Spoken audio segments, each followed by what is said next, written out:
everyone? We all here? Testing, testing. 1, 2, 3, 1, 2, 3. You guys can hear me, right? Mord stream will start in failure? No. Look at how neatly it started just now. I think, as long as you guys can hear me. Do we have audio? We have audio? Hello? Hello, testing, testing. Testing? Testing. Yeah. No, we got audio. Yes, but you're low. Well, we can fix that. Can we? How about now? How about now? You guys hear me now? This little closer. Color's better this time? Yeah. Mostly what did I really do to fix the color? I think I did something. I don't remember exactly what, but I did move some lights around. Mainly we need a better background, right? We need a better background. Loud and clear, all good. Yep. So, we do need a better background. Some people were telling me last time that what you guys are used to from me, the vibe that you're expecting, let's say, from the videos, is more so the sit back on a reclining sofa. You get a fireplace going, get a cigar or a pipe out or something like that. That's kind of the vibe that you guys want from the streams. So, not from the streams, from the videos. So, I will keep that in mind. It is hard to create that background just like that, but we're going to work on it. So, for the moment, we have the lights, all right? And the lights are not that bad. You guys will learn to love the lights, at least for like the next probably week or so, while I refigure out what kind of background I want for. What do you mean 2 purple? Silvers says, did Mord shave? Silvers, what kind of a question is that? What's the other alternative? What's the other alternative? Someone ran by and like knifed me in a particular way that it just took all my facial hair off? What would be the other alternative between me? How's that a question? What kind of a question is that? Did Mord shave? Yeah. What else do you think happened? What else could it possibly have been? Was I in a drive-by shaving or something like that? Anyway, so the background, work in progress, much like, we're going to get to the tier list in a little bit. Let's let people trickle in or whatever. Background, work in progress, much like the other part. Did I shave my brows? No, my eyebrows are perfectly fine. We can't see the plushie. No. Marineford, that's the other part that's a work in progress. So, we did hit the plushie goal, right? Plushie goal means Marineford. Now, if you are attentive, you can go back and see that never did I promise the Marineford analysis would come out the moment we hit the 200 plush thing. I learned that mistake with the Zoro video. Reason being, look, it takes a long time to do these analysis videos. I can't just have the Marineford analysis ready to drop the day we hit the 200 plush goal. So we hit that goal, which means that now the Marineford analysis is on its way. Okay? I'm working on it. I'm working on it every week. I'm also working on other things, so I cannot work exclusively on that. But now the Marineford analysis video, it's on the docket. It will come out in September. So guys, just sit tight a little bit. I have it scheduled in a certain way. Things are going to play out just fine. It will come out in September. It will be very long. It will be good. I'm going to try and make it the best, most thorough analysis video that I've ever done, right? Because it's just an arc that's got a lot to talk about. It will not be a 2-hour video. I just can't do that. I'm sorry, I just can't do that. Enies Lobby, I kind of learned my lesson, all right? It might be as long or longer than Enies Lobby. At the moment, the rough draft I'm working with is definitely longer than the Enies Lobby rough draft, but I'm going to try and trim it down. Just because it can't be that long. It's just too much. I got too many different things I'm trying to work on at the moment. Take your time. Thank you, Strife. Strife hasn't been around in a while. Silver says, you saved a girl from a house fire and the cinders burned you burned my beard off. That is actually the case. I didn't want to mention that because it sounded too unbelievable, but thank you, Silvers, for, you said it for me. That way I sound a little less weird just bringing that up. Anyway, Background looks clean. Yeah, do you guys like the background? What do you guys like? You know what? Let's do a quick poll. How do we feel about the background nowadays? Have you warmed up to the background? I could learn to love this. Old background. Try and recreate the old background. Alright, so it's more than a simple yes or no. There's more to it than that, alright? Let's see how you guys feel in your heart of hearts. Why is it saying sign into chat? Does it know who I am? My own chat thing is telling me to sign into chat. I own this chat. You can't make me sign into chat. This is my chat. Justin Holland, thanks a lot. Momo only being able to save the flower capital from being partly destroyed by Onigashima to keep the theme of destroy and rebuild, right? I do think that Momonosuke is going to basically be holding the flower capital up for a period of time, similar to his father. And I do think that that eventually, again, because you guys know how I feel about the events of Act 3 and how they will play out, I do think that the Onigashima will eventually come down on the flower capital, but I think Momo will have accomplished the goal of giving everybody in the flower capital time to evacuate, which would basically be good enough. Morge the hero. It's too cold? What do you mean it's too cold? You guys don't know what temperature it is? Oh, I guess you're saying like in terms of a visual aesthetic, it's too cold. Yeah, I get what you guys are saying. Let's see what the poll says. I have nostalgia. Okay, here's how it is. I like the old background as well. When I decided to change my look to this background, oh, you know who I can blame it on if he's watching? If my editor's watching, editor/producer, if he's watching, 95% his fault. Okay, 95% his fault. I was like, I'm moving, I can't film at your house anymore, what do I do? He was like, I got you. And he got lights for the two corners, he got the colored lights, he got that plant-related thing right there, that, you see this guy? He got that, he got all these things, and wouldn't you know it, everybody else hates it. So it's not really my fault, I was just like, oh, cool, we'll go along with whatever you think is right for the look of it, because you decided what the background looked like before. And he was like, yeah, I got you. And then he set me up with all this. And wouldn't you know it, it's controversial. So I take no blame for this. You know what? I take no blame for this. This was not my idea. You know, I was along for the ride. I found out when you guys found out, you know, what the background looked like. So yeah, not much to say there. I'm blameless, I suppose, if we really want to say that. You know, I think that's the consensus that we all landed on, that I took no part in this. Nirvash says you look 10 years younger without the beard element. Okay, let me tell you guys a little bit about the beard. All right, here's one. Okay, so I do think I look good with a beard, but only to a point, right? Everybody, there's a point once the beard gets too long, then you just look like a homeless person. So for me, either try and stay clean-shaven or semi-beard. If I go too far in the beard direction and I'm just like I was, right? And you guys have seen me going through these cycles in the channel plenty of times where my beard just gets ridiculous and I hit the homeless person type of look. In those periods of times, that usually means that like I'm too busy to care about my appearance. So for example, last 2 weeks I moved cities, right? So last 2 weeks, Miriam says, I think it looks great today, Mr. Morge, so Miriam likes the background. I forgot, I'm supposed to mod Miriam. I always forget. Miriam's a tricky person to remember to mod because Miriam never sticks around.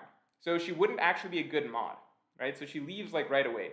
But she has done the pay to mod, she's paid the pay to mod dues many, many times over. So by all rights, by my system that we work with, I suppose the capitalistic system of pay to mod, she has earned the right to be a mod.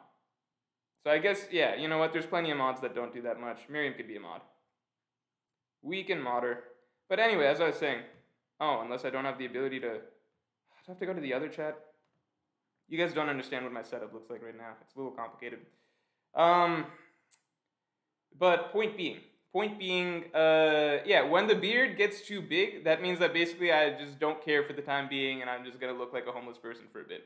And then eventually it gets too out of hand, and I'm like, okay, you know what? I've been moved here for like a week and a half now. There's no excuse. Let me just let me go back to looking like a normal person. Anyway, let's take a look at the Homeless Morge Best Morge. Yeah, Homeless Morge is I view Homeless Morge as a very lovable Morge. The plushie was based off of Homeless Morge, right? Miriam says, what do you mean? I've been here for the entire streams these past ones. Miriam, my only memory of you is basically you always saying, peace, I'm out. That's basically exclusively how I remember you. I'm sure sometimes maybe you've stuck around, but that is not the norm. Tristan Emon says, are you still for the raid failing? Yes, I'm still for the raid failing. I want to wait till all the Straw Hats have done their fights before I release my next video, because it could vary from fight to fight a little bit how strongly I feel about certain things. So Mr. Father Santaman, I'll get to you in a second. But for example, I was going to drop a video right after the Frankie fight being like, look, I'm very confident that the raid is going to fail because the last few Tobiroppo, Page 1, Ulti, Who's Who, and Sasaki went down in ways that felt very surprising, maybe a little too easy, very inconclusive for a couple of them. I'd say especially Sasaki and Who's Who. So I was actually feeling very confident that Oda is setting this up to feel like the Tobiroppo are down, when in actuality there is going to be a round 2 where they get back up, and it's much harder than previously imagined. That was my mentality after the Sasaki fight. Then the Robin fight happened, and I would say the Robin fight, which I really enjoyed, I really, really liked the Robin fight. Really, really liked the Robin fight, okay? My own agendas aside, if the raid is not going to fail, and like these are just the final fights we're getting, I'd say I would not have enjoyed the previous fights in the context of them being final fights, but I really, really liked the Robin fight. So the Robin fight was the first one that had me thinking, I feel like that was written as though that might have been Robin's main fight for the arc. And if that was Robin's main fight for the arc, then it seems unlikely that the raid would fail. But after going back and forth with some people, it does seem like a lot of people do still feel like, especially after dropping the last video talking about the Beast Pirates as a whole, I was surprised to see that a lot of my viewers, at the very least, still seem to believe that what's happening with the Tobiroppo feels either too easy to believe or just not dramatic enough to warrant it being the end of the storyline. So I'm actually still back on board with the raid failing, and there's several reasons I still have, aside from how the Straw Hat fights have been going. Several reasons I have that I still believe that we are not going to see the Straw Hats win right here. But I do want to wait for the rest of the fights to play out, because, you know, if Zoro and Sanji's fights are very, very dramatic and conclusive, like if Zoro gets another fight, like let's say his Mr. One fight, and it's, you know, as in-depth and thorough as that, and it feels as important and for his character in terms of his growth, as conclusive, basically written in a way that that feels like the fight that we've been waiting on for a long time that he finally got that he deserves, then, you know, at the end of that, I probably would not think that the raid is going to fail after that. If the Zoro and Sanji fights versus, say, you know, whoever they fight, if they play out a little bit more like, you know, Frankie versus Sasaki or Junbei versus Who's Who, then I'm still going to be on the train that, oh, I don't think we're done yet here. The biggest thing here that I can just explain without you guys having to wait for a video where I put out all my reasons, right, is Act 3 is still not ended, right? And some people were trying to convince me that, oh, Morge, did you know actually that a lot of Kabuki plays only go 3 acts? That's not true. That was actually clarified by, you know, Japanese user on Twitter. That's not true. Most Kabuki plays do go 5 acts, and especially Kabuki plays that are about samurai do go 5 acts, and you do expect Act 3 to be the act of tragedy. So that's still what I'm waiting on. Let's wait and see. Mr. Father Santaman, thanks a lot. Ancient weapons are different nouns. Person, place, or thing. Person and thing are counted. Uranus is a place. That's interesting. You know, that's interesting. I don't know if that's based that much on anything, though. Like, you know, it's an interesting idea you could throw out, but I don't know how much, you know, you can draw a pattern from things just yet. I would still expect the third ancient weapon to be a thing. I would expect it to be a weapon. So, let's wait and see, though.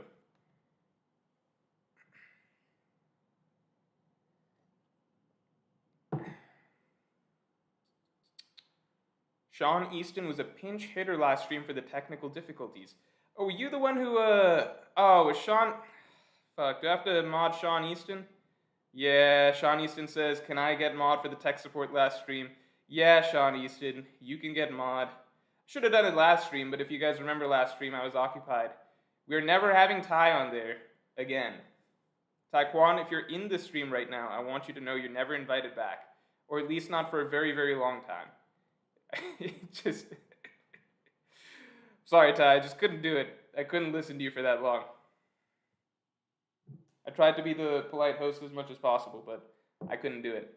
So, anyway, let me take a quick look at how many viewers we've got in here. Based on that, we might be ready to start. We have 202, 556. Uh-oh, don't look at this part. The streaming experience is perfectly fine. Let's wait.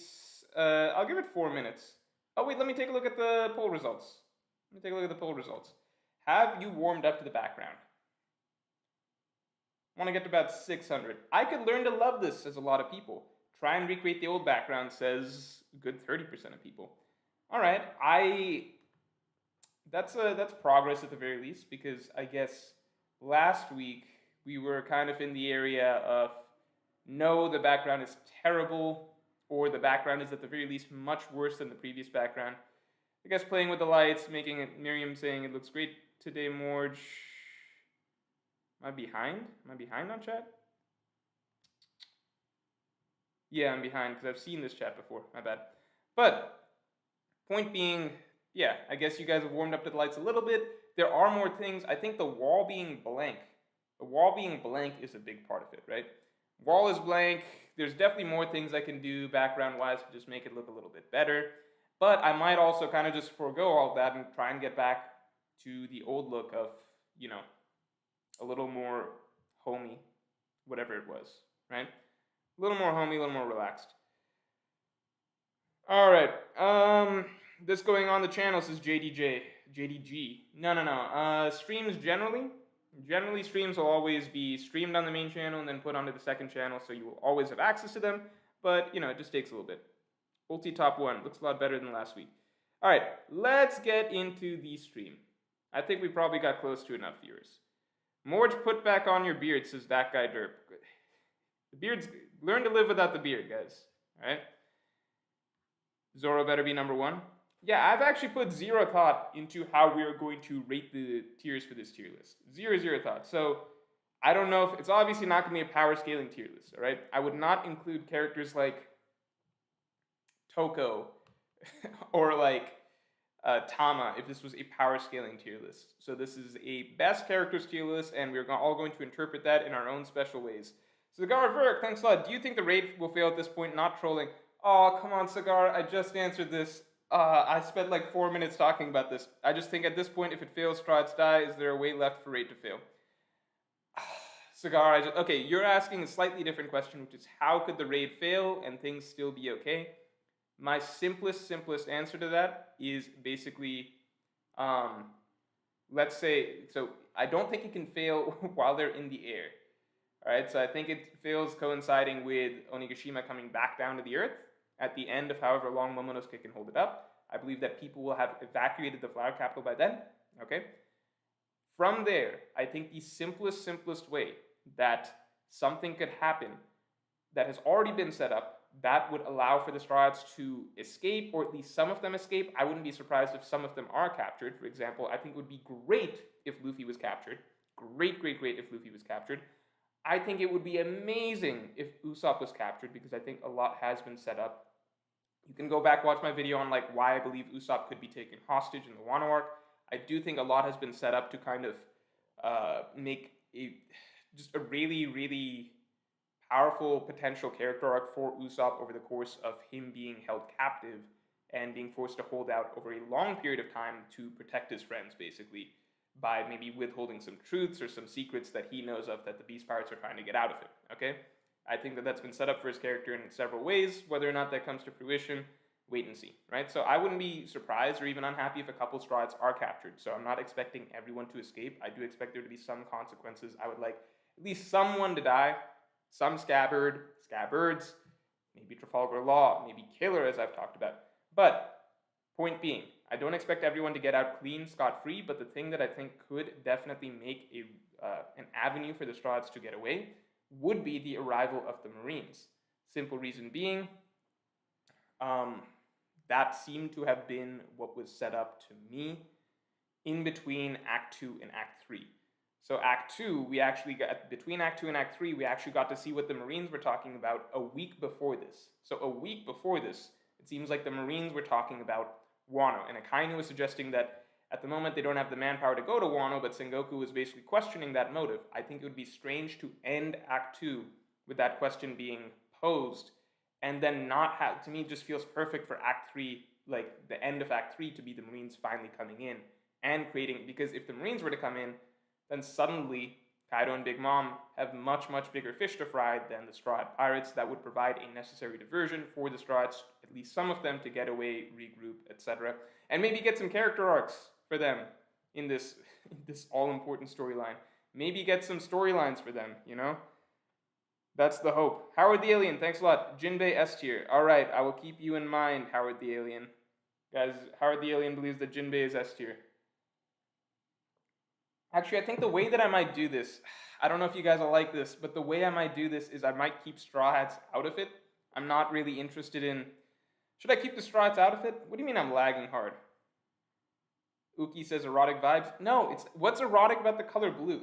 It's just the color blue. Yeah, there's a bit of, whatever, I guess. It's red, for the record. It's supposed to be red and blue lights, but I suppose the mixture it's creating is... Why can't you guys think of it in terms of, like, Miami Vice vibes?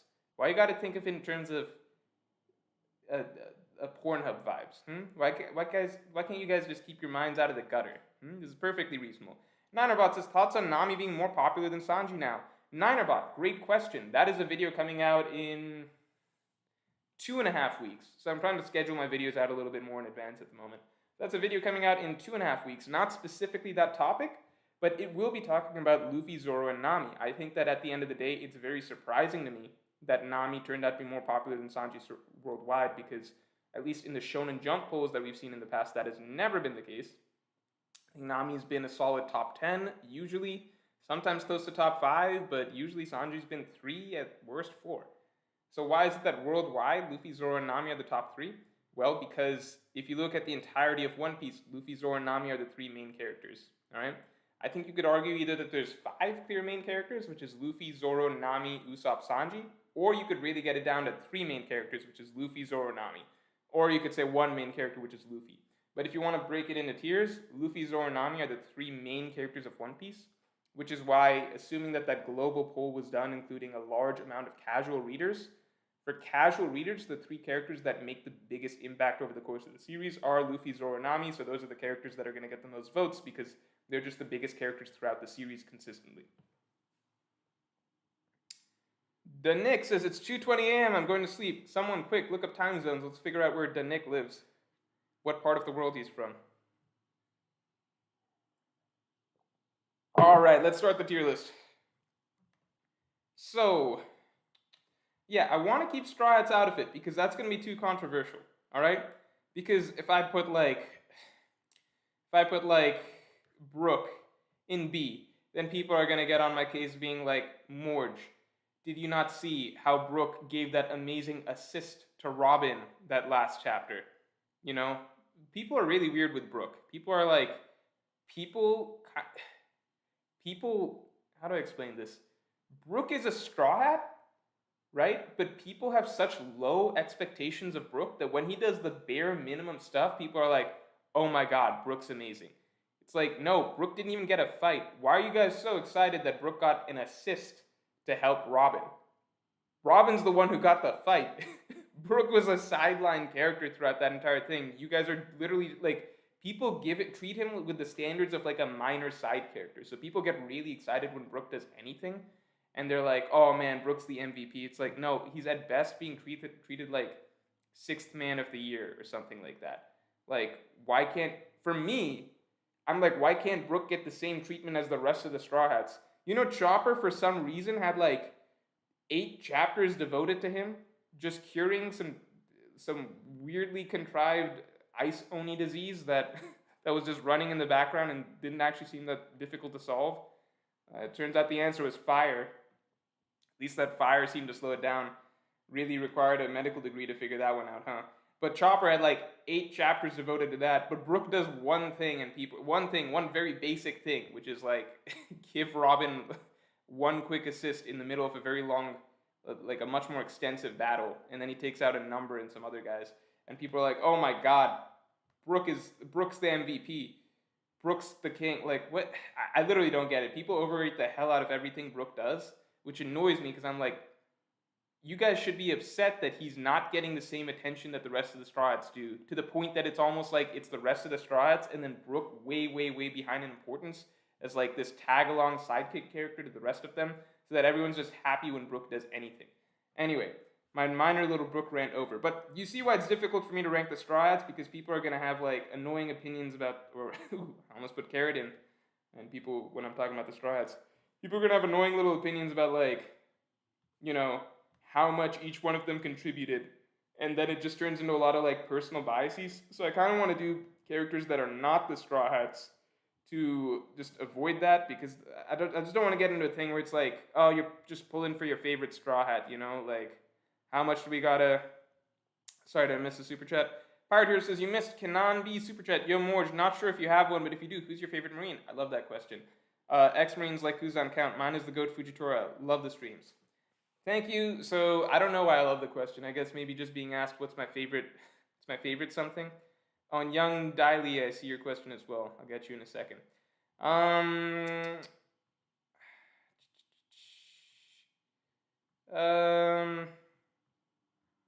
Favorite Marine. I'm kind of looking for ideas, to be honest. Favorite Marine. Yeah, I guess. All right. Let me think. Garp? No, I like Garp a lot, but he's not my... Maybe Akainu. I think Akainu is my favorite Marine. In terms of, like...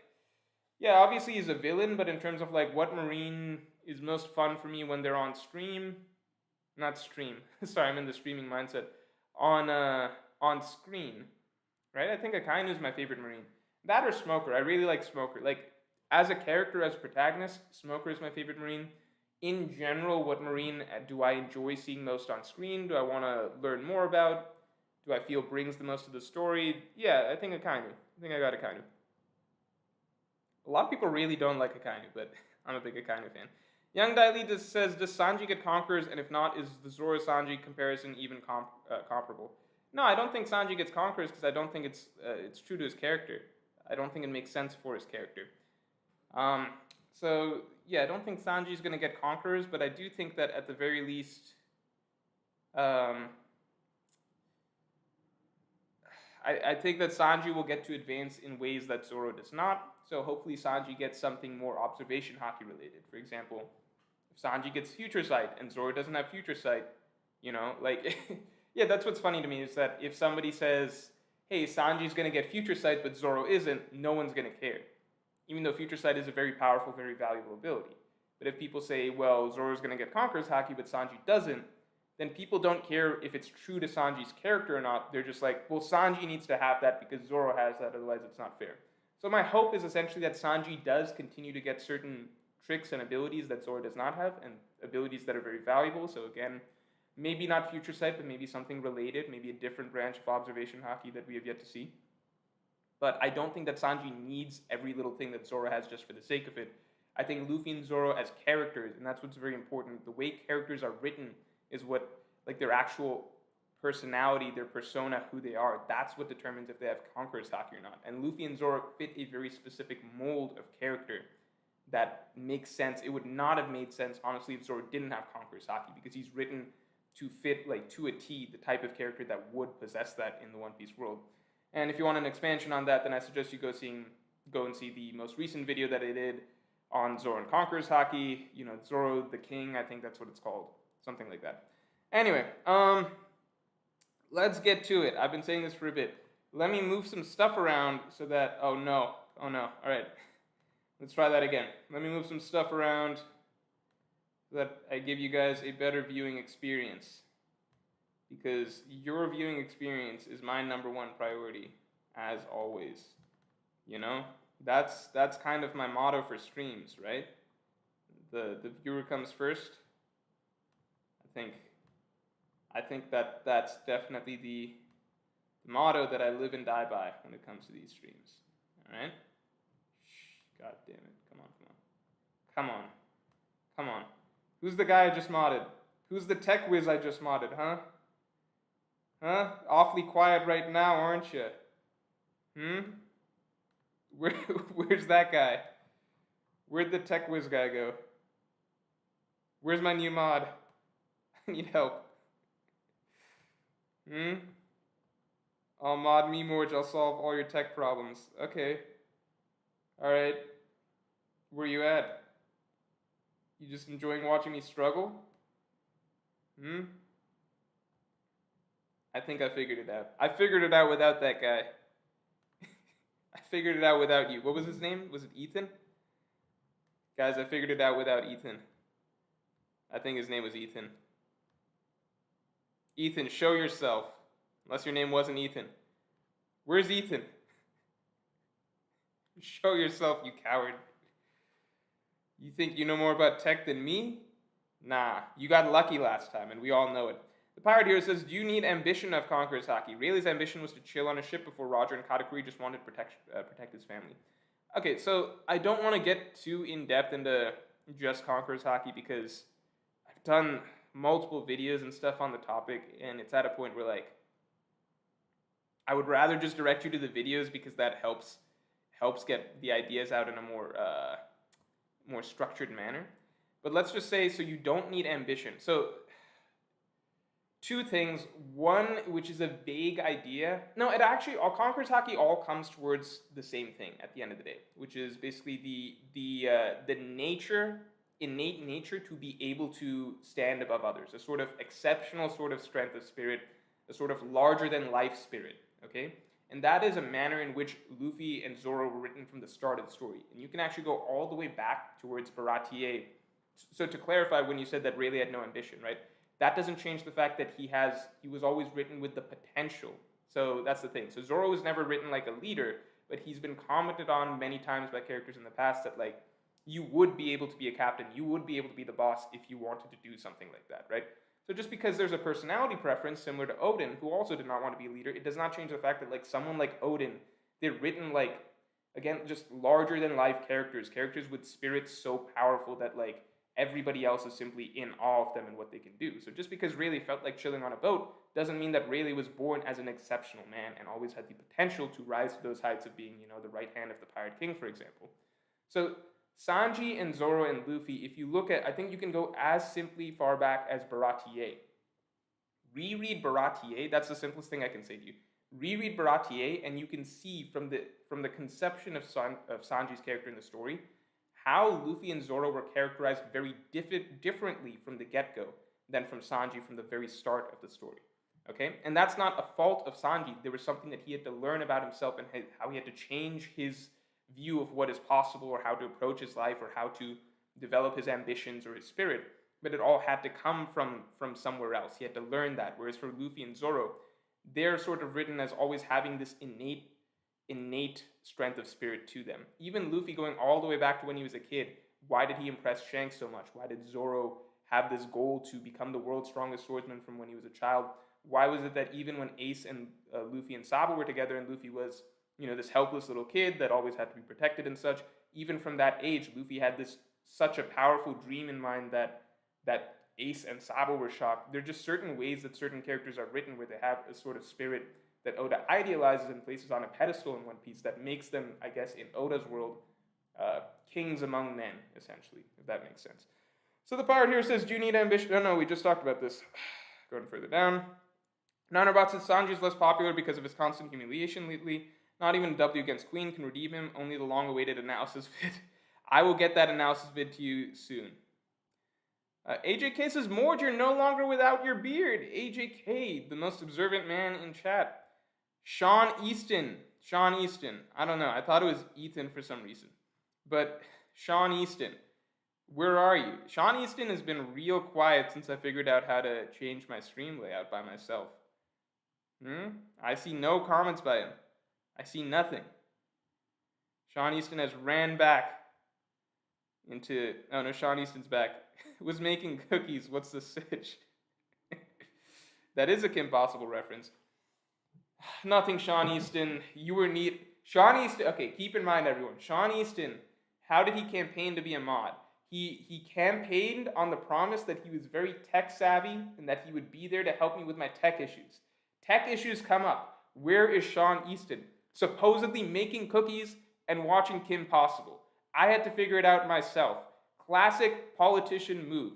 You just campaign on some fairy tale vision of, oh, I'll be there for you anytime you have these technical issues or anytime you need to take care of this policy or that policy, right? That's what politicians do.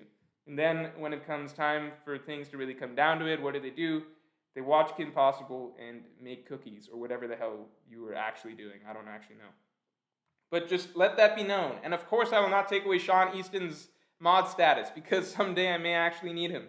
But that day is clearly not today. Sean Easton says I commented earlier. Yeah, I remember what you commented. You commented you were making cookies, Sean. Alright, let's get down to it. So, I don't want to do the strats, alright? I'm just going to move them all. I'm going to move all the strats. Oh my god, do you guys see this? We've even got this old dude in the mix. Why is this old dude going to be part... Can I just put him at the bottom tier right away? I kind of just... Yeah, let's move the strats out of here. You know what? If the stream goes on long enough, I'll throw the strats in as well. But for the moment, let's try and do this without the strats. We've got so many other characters to pick from. We don't have to do the strats. Yeah, Zoro... Get him out of there. Any other strides here? Frankie. Poor Frankie. Jinbei.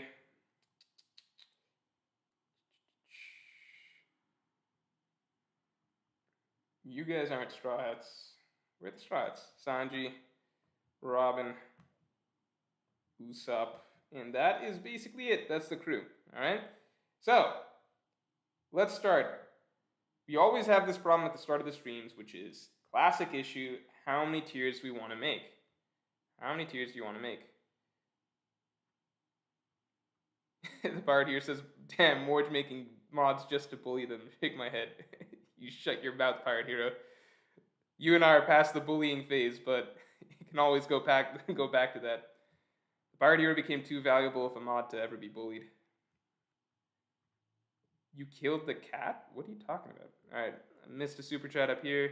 No, I didn't. It's just Niner bots. Alright.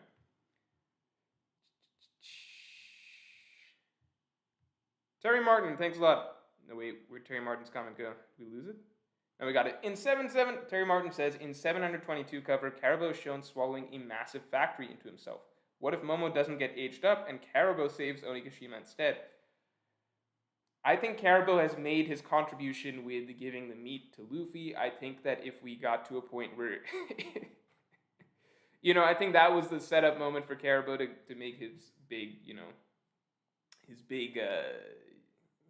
his big contribution, right, to the cause, okay? Because at the moment, you can't write Momonosuke going through all this stuff and coming to the conclusion that he needs to sacrifice his childhood, be aged up, go conquer his fear of heights, aid Luffy when Luffy needs him the most, and go protect all of Wano by holding up or at least flying Luffy there, and then very possibly holding up the Flower Capital to protect the people of Wano. I think you can't write in all that stuff and then just be like, well, what if Caribou saved everyone instead? I think that a lot more is lost. So then Momonosuke just doesn't get a moment. Momonosuke he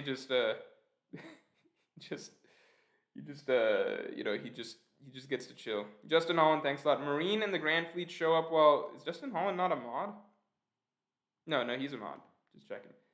Marine and Grand Fleet show up while Straw Hats with Yamato and Carrot face Kaido one more time and win with the whole world's eye on the fight. I see what you're saying. I just don't think that it would go down like that to me. But it would be nice if the Marines are there to see Kaido go down. Adds a lot more effect because it does feel like it is a more worldwide event rather than, some big stuff happens, and then CP0 plays telephone to let everyone else know about it afterwards. Although Oda did do that with Whole Cake Island, and that was fairly effective. So anyway, let's get down to the tier list. I don't even know how we're gonna rate these characters. How do we do this? How do we feel like about Apu? I feel like how do we rate this? There's also some characters that just don't show up whatsoever. So like Flampe, I'm gonna bump her down, right? These Big Mom pirates that don't really do anything, right? I feel like it's not really fair to, just because they showed up for a couple chapters. I think 2 chapters these Big Mom pirates have been around, and then they've mostly been getting knocked off boats and ships and such, right? So I don't think it's super duper fair to compare them. All right. So starting off with Apu. Apu's being a real piece of shit. Well, how are we rating them? Are we rating them by how much we don't like them? Because in that case, yeah, sure, just put the bad guys at the bottom and the good guys at the top. But reading them by, how cool they've been this arc or how well written they've been. All right, so Apu, I think, goes down here. You guys want to start with the Scabbards? How about that? Let's start with the Scabbards. You guys good with that? Let me wait for some responses. You guys good with the Scabbards? How about we start with the Scabbards and work our way around from there? Because I think if we do the Scabbards, then that gives us sort of nice framework to work with from, just going forward. We know where we place the Scabbards as characters, and then we can just move forward from there. Like the stream, says Spalex. B or C, D, B class. He did stall Luffy and Zoro, says Lonely Reaper. No, we're not doing a power scaling tier list. We're not rating him like that. The Pirate Hero says, guys, hot take. Apu never betrayed Kid. He was always a double agent for Kaido. Yeah, if that's the case, then he never really betrayed. No, that's not how betrayal works, right? Because you're still gaining the trust of someone and then betraying that trust. So I guess you could say that. No, yeah, that's still betrayal. That's not really an excuse, is it? Scabbards, yeah, good idea. Good idea. I like Rafa ability because he said good idea in all caps, and that makes me feel very validated about that idea of doing the Scabbards first. Because some people are just like, yeah, sure, but he said good idea in all caps. All right, Ashura Doji. Here is my opinion. I think Ashura Doji, to me, was the most interesting Scabbard to start off with. I think I was most interested in Ashura to begin with, but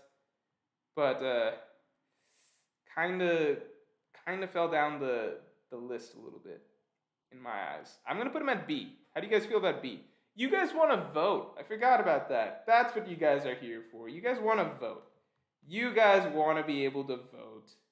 You guys want to vote. You guys want to have a voice. Ashura Doji, tier S, A. I would be shocked if you guys put him in S. But I thought he was, in my opinion, Ashura towards the beginning of the arc, I thought he was going to be one of my favorite characters. Not to say he still can't be if he's not dead. He might still have... Wait. I saw some compliments about my lighting. I gotta see it. It's scrolling by so fast. I'm ignoring the rest of you guys. What's the compliment about? Marmars says, also your lighting is so much better today. Thank you, Marmars. Let's all strive to be more like Marmars. All right. I'm going to scroll through these other comments. If you guys shouting your opinion about where Ashura Doji is, because we're just going to go straight to the poll. We crave the illusion of democracy. Yeah, that's right, Dresser. You know how it is. Fahad Al-Kahadi. Do you think Morgan will show up in Wano? That would be a stretch at this moment in time. Apollina Top Hat says, nice lighting. Apollina Top Hat, nobody likes, someone copying the good ideas from other people. All right? Skyways, same thing. All right? Nobody likes a copycat. You guys should have taken the initiative and been proactive and complimented the lights as well. All right, so we got Ashura. I think Ashura will give us a good idea. Miriam says, ooh, why don't you make 2 lists, one with our voting and one with what you think, then compare at the end? See, I've thought about that before. I have legitimately thought about that before. But that's less fun for me because 50% of my pleasure comes from seeing what you guys vote for and then not allowing you to have it. And I don't do it all the time. I think I do it maybe 10, 20% of the time, maybe 30, maybe 40 on like my worst streams. But yeah, that's like, it's not as fun for me, you know? I need the joy of seeing what you guys voted for and then taking that away from you. Otherwise, why am I streaming, you know? What happened to my chat? Can I pop it out? Why'd it go away? Oh no. Did you guys get so bad that I think I deleted it myself? Let me pop it out again. Oh goddamn. Where's that? Hello? No, give me back my chat. Fuck. Okay, there we go. You guys can't see, but I have a separate tab where I need my chat. I mean, you can see this the YouTube studio a second ago, but you can't see the chat itself. It's coming back. Probably for the best, because I'm sure you guys got mad at whatever I just said about how I prefer the streams to play out in terms of voting and democracy. Oh man, am I gonna have to see chat over here? It's tricky because I'm not allowed to post. It's hard to explain. It's hard to explain to you guys how these things work. Sure, that Sean Easton guy would understand, but the rest of you guys can't. Alright, I don't know how delayed this chat is at the moment. Freeloader178, thank you very much, I appreciate it. Alright, I think we're mostly caught up. We need Sean, yeah. Look, Sean, I figured it out again without you. This is 2 times in a row. You pitched yourself to be as this god of tech. This god of tech. And look at me. I'm surpassing my limits in front of your guys' eyes. No Sean needed. I've not asked Sean for help once so far. Alright. Next, Scabbard up. Denjiro. Yeah, this is interesting. Let me get the temperature on how we feel about the Scabbards in general. So first of all, Ashura Doji, what did you guys say about him? I feel like a lot of you guys might have been biased because I already put him in B. B, yeah. I feel bad about that. So we're not going to do that for Denjiro. So let's throw Denjiro in there. Denjiro. S, A, B, C, D.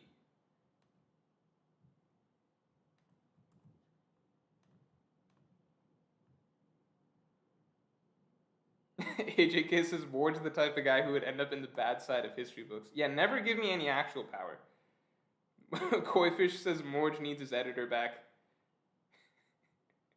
You guys don't understand. I do actually feel like a little bit worried without I mean, his name's Jay. I feel a little bit worried without Jay in the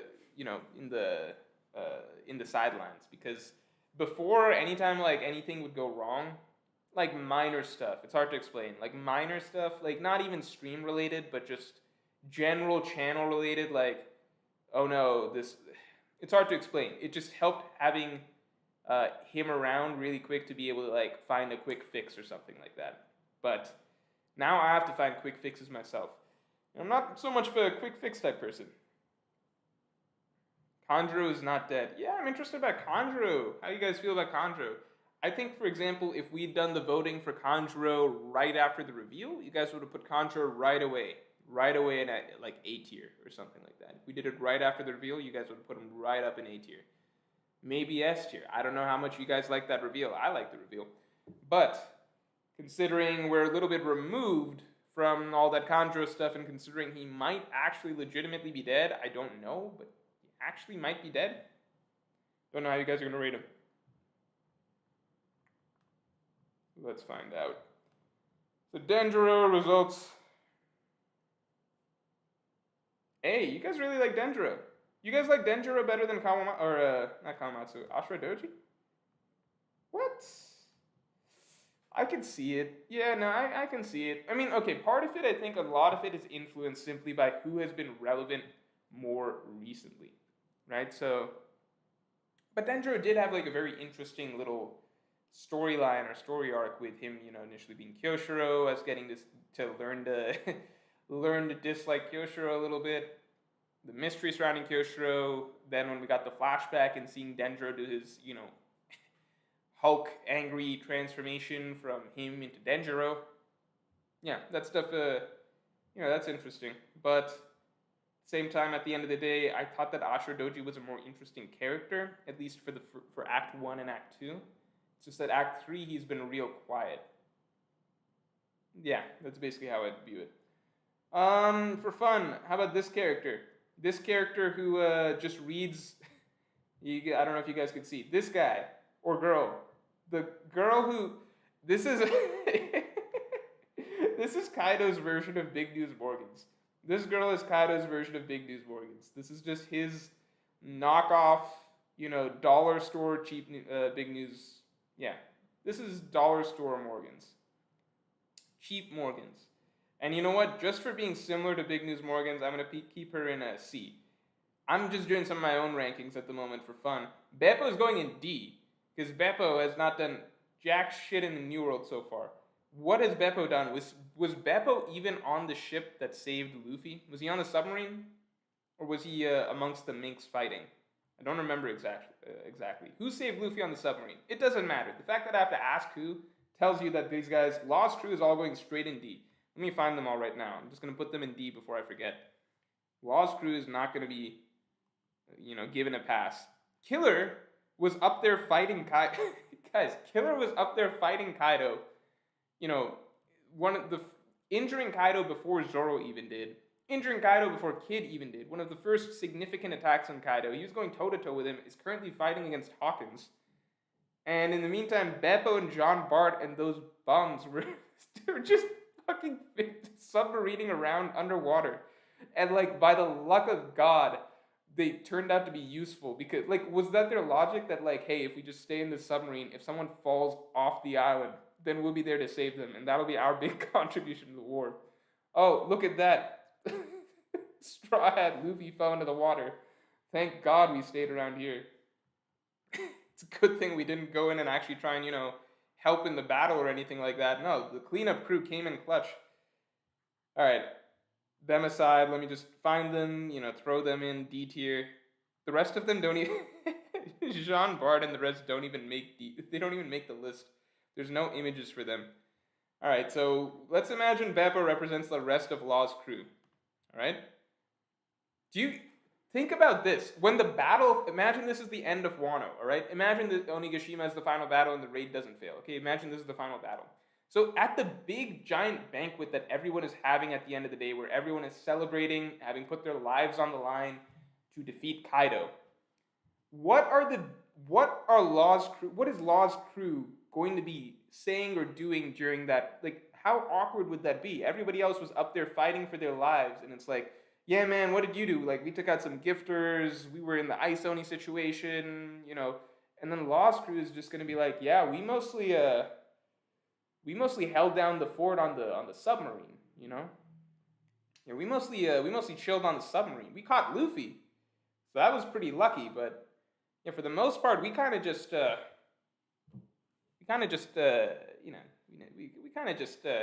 kicking it on the submarine, for the most part. How much does Law's crew get credit for for any of this? This is actually really sad to think about. You're having the big victory battle, and these guys are just awkwardly going to be sitting around there being yeah, we just didn't help, We mostly just didn't fight. Not because we're not an able-bodied supernova pirate crew, but mostly we just didn't want to. Mostly we're just in the submarine. It's oh shit, hey, did you help with that Dressrosa battle? It's no. No, we mostly just didn't help. We mostly just, not really been around, Let's see, our captain went to Dressrosa, he was there for a while, he fought Doflamingo, but we were at Zo. We were mostly just chilling at Zo.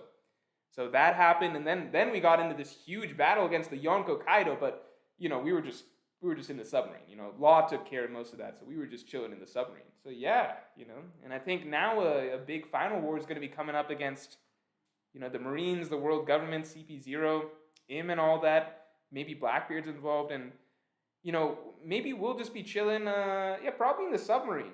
Yeah, we might be around there, we might be in the submarine. Anyway, I swear to God, if Law dies and his crew is just in, if Kaido or if Law dies this arc, and Kaido is just... Kaido kills Law or something like that, and his crew is just in the submarine the entire time. That'd be fucking hilarious. Alright, let's see. Justin Holland says, 1, if he's not a Straw Hat, what future do you see for Smoker? 2, does Kaido know about Marineford, Ace, and the Straw Hat? So, if he's not a Straw Hat, what future do I see for Smoker? If he's, I do think that no matter what, Smoker does leave the Marines at some point, because I think that that's important for his character. I think if you go back to the conversation with Aokiji, it was, Aokiji blatantly left that breadcrumb there for him that, hey, there's a lot you can learn about yourself and the world if you leave the Marines. And I think a lot of Smoker's character arc has been learning that the Marines are maybe not necessarily the best way that he can accomplish what he wants to accomplish in this world. So I think no matter what, he leaves the Marines and could be an ally of the Straw Hats, okay? 2, does Kaido know about Marineford? I do think Smoker ultimately makes his way back into the Marines. I don't know if you guys heard a noise when I touched the microphone. I do think Smoker makes his way back into the Marines by the end of the story and is going to be a prominent member of the Marines when, the time comes for the restructuring of whatever the Marine system in the end game of the story. 2, does Kaido know about Marineford, Ace, and the Straw Hat? Kaido knows what happened in Marineford. I'm not sure what you mean. Like, I'm sure he knows why. I'm sure he knows everything that happened in Marineford. If you're talking about the Straw Hat being the giant Straw Hat, maybe, just because he's got connects to Doflamingo. No, but Doflamingo seemed to imply that that was very sacred information that he was holding for himself and using it to hang over the Celestial Dragon's heads, so I would assume that Doflamingo would not have told Kaido about it. So I'm going to say no, I don't think Kaido knows about the giant Straw Hat, but Kaido has been obviously implied to know a lot more about the world than what we've seen. So might be surprised. All right. Anyway. Back to the stuff. So I went ahead and did this. Big Mom will be controversial. Yeah, we'll get to the Tobiropo and such in a bit. Oh yeah, we were ranking Scabbards. Where's the other Scabbards at? Guys, there's too many Scabbards. We can't do a poll for all of these. There's too many characters. All right. How about this? Break from the Scabbards. No. Let's do the Scabbards first. Okay, trying to focus. Kinemon. Let's do Kinemon. I really like Kinemon. Don't let that influence your decision, unless you want it to. Yeah, let's do Kinemon. But I've really grown to love Kinemon. Definitely one of my surprise favorites coming out of Wano. My view of Kinemon pre-Wano and post-Wano is so drastically different. AJK coming through with, this is the AJK special, which is letting everyone know to like the stream. That is the AJK special. Thank you, AJK, very much appreciated. Princess Beppo, good to see you. Sean Easton says, fun fact, it's about 25 seconds between the live chat and the chat on his screen. So, Sean, you pitched yourself as a solutions guy. Instead, all you're doing is pointing out problems that no one else knew existed. Okay? You're not jumping in and being like, hey, Morge, here's how you fix the lag between your stream and the chat. Instead, you're jumping in and being like, guys, there is a significant lag between Morge's stream and his chat, and I want you all to be aware of exactly how long that is. Thanks, Sean. Appreciate it. Can't wait to do a mod tier list and put Sean at the bottom. Because all the other mods are, they've been around so long, they become really good mods for the most part. Or they just don't show up enough for me to remember them and them to become problem childs in my head. But now we've got a new mod, which is Sean Easton. So I've someone new to this,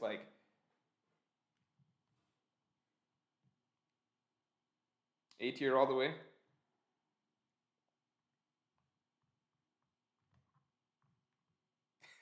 Narak says, stop the Sean Easton hate. Alright, let's find out. Let's find out how it looks like. Morge needs to put more respect on Jinbei. Red X, the thing is, Jinbei I found out is Indian. Oda confirmed it in an SBS. Jinbei is Indian. So I've told you guys, Jinbei is now my favorite character in the series. He's the first Indian character, the first Indian stride in the series. So unfortunately, Jinbei is now my favorite character. I wish I could have a better favorite character. It's unfortunate. But, it is the way it is.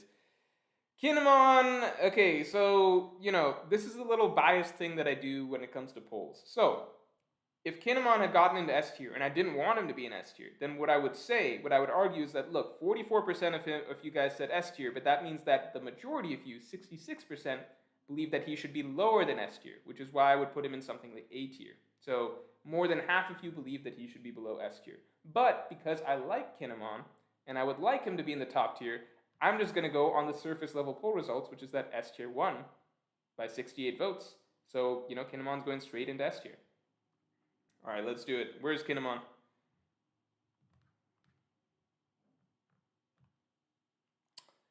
There's too many Scabbards, guys. I don't know how I'm going to do all of these. How are we going to do this in a fair way? Oh no, Sean Easton is actually coming in and helping. Sean says just change the stream latency under stream settings. Sean, I don't know how to do that. I don't know how to do that. What are you talking about? Change the stream latency under stream settings? This thing tells me I have excellent connection. Sean tells me that I need to change some stream latency thing. Who do I believe? Stream settings. Stream latency?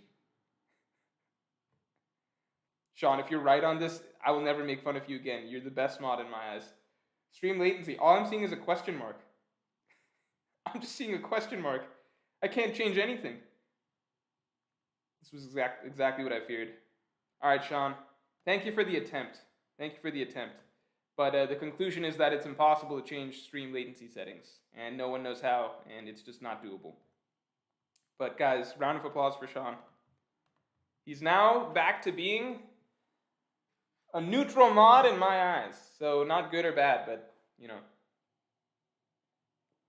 pretty much neutral.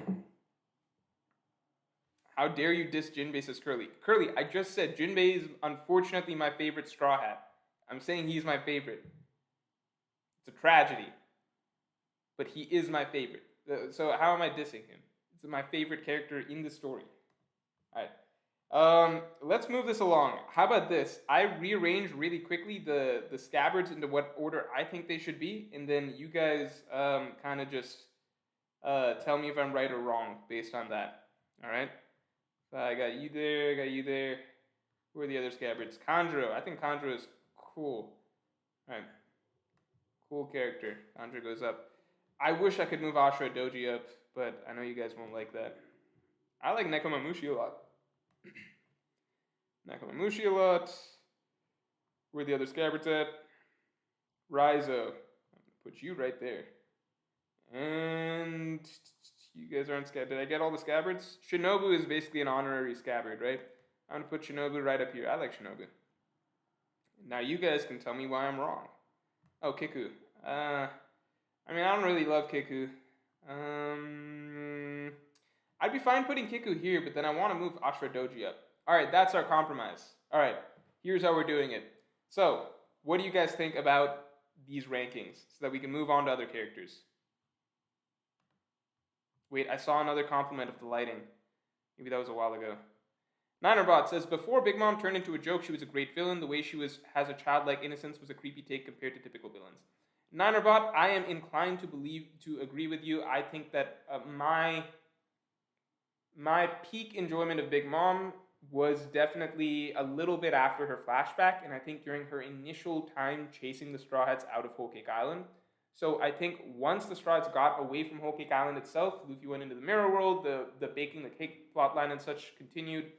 From then on, I think over the course of the story since then, I have not particularly enjoyed Big Mom quite as much. I've liked her in moments. There are other moments where I'm just like, amnesia, mothering mode, etc. And it gets tiresome arguing things like mothering mode, etc. But it's the accumulation, the cumulative, right? The whole picture essentially of frequent little, to me, questionable little moments with Big Mom where I'm not enjoying quite as much. But I don't want to get into that, at the moment. Let's wait and see how things play out for her in the long run. Also, I got a good Big Mom video coming out in the future? Tomorrow. I got a good Big Mom video coming out tomorrow. Yeah, guys, Big Mom video coming out tomorrow. Not just Big Mom, it's a Big Mom Kaido video. Wait, I think I missed some stuff. Hold up. Let's scroll back. Kamatsu. Princess Sako says One Piece waifu tier list when? I will do a One Piece waifu tier list, but it will have to be for some special event. Here are the things that are promised that are on the docket at the moment. Things that are promised on the docket at the moment. Marineford analysis. In the works. In progress. Alright? Marineford analysis is 1. 2 is, what's the other one? I have to watch 2 One Piece movies on stream. So I have to watch a couple One Piece movies on stream. So those are the two big things basically that need to be figured out. All right. Wow, you guys are complaining a lot. Okay, you guys want Conjure and S? All right, let's start with that. Conjure and S. Scroll past all the complaints. Conjure S, A, B, C, D.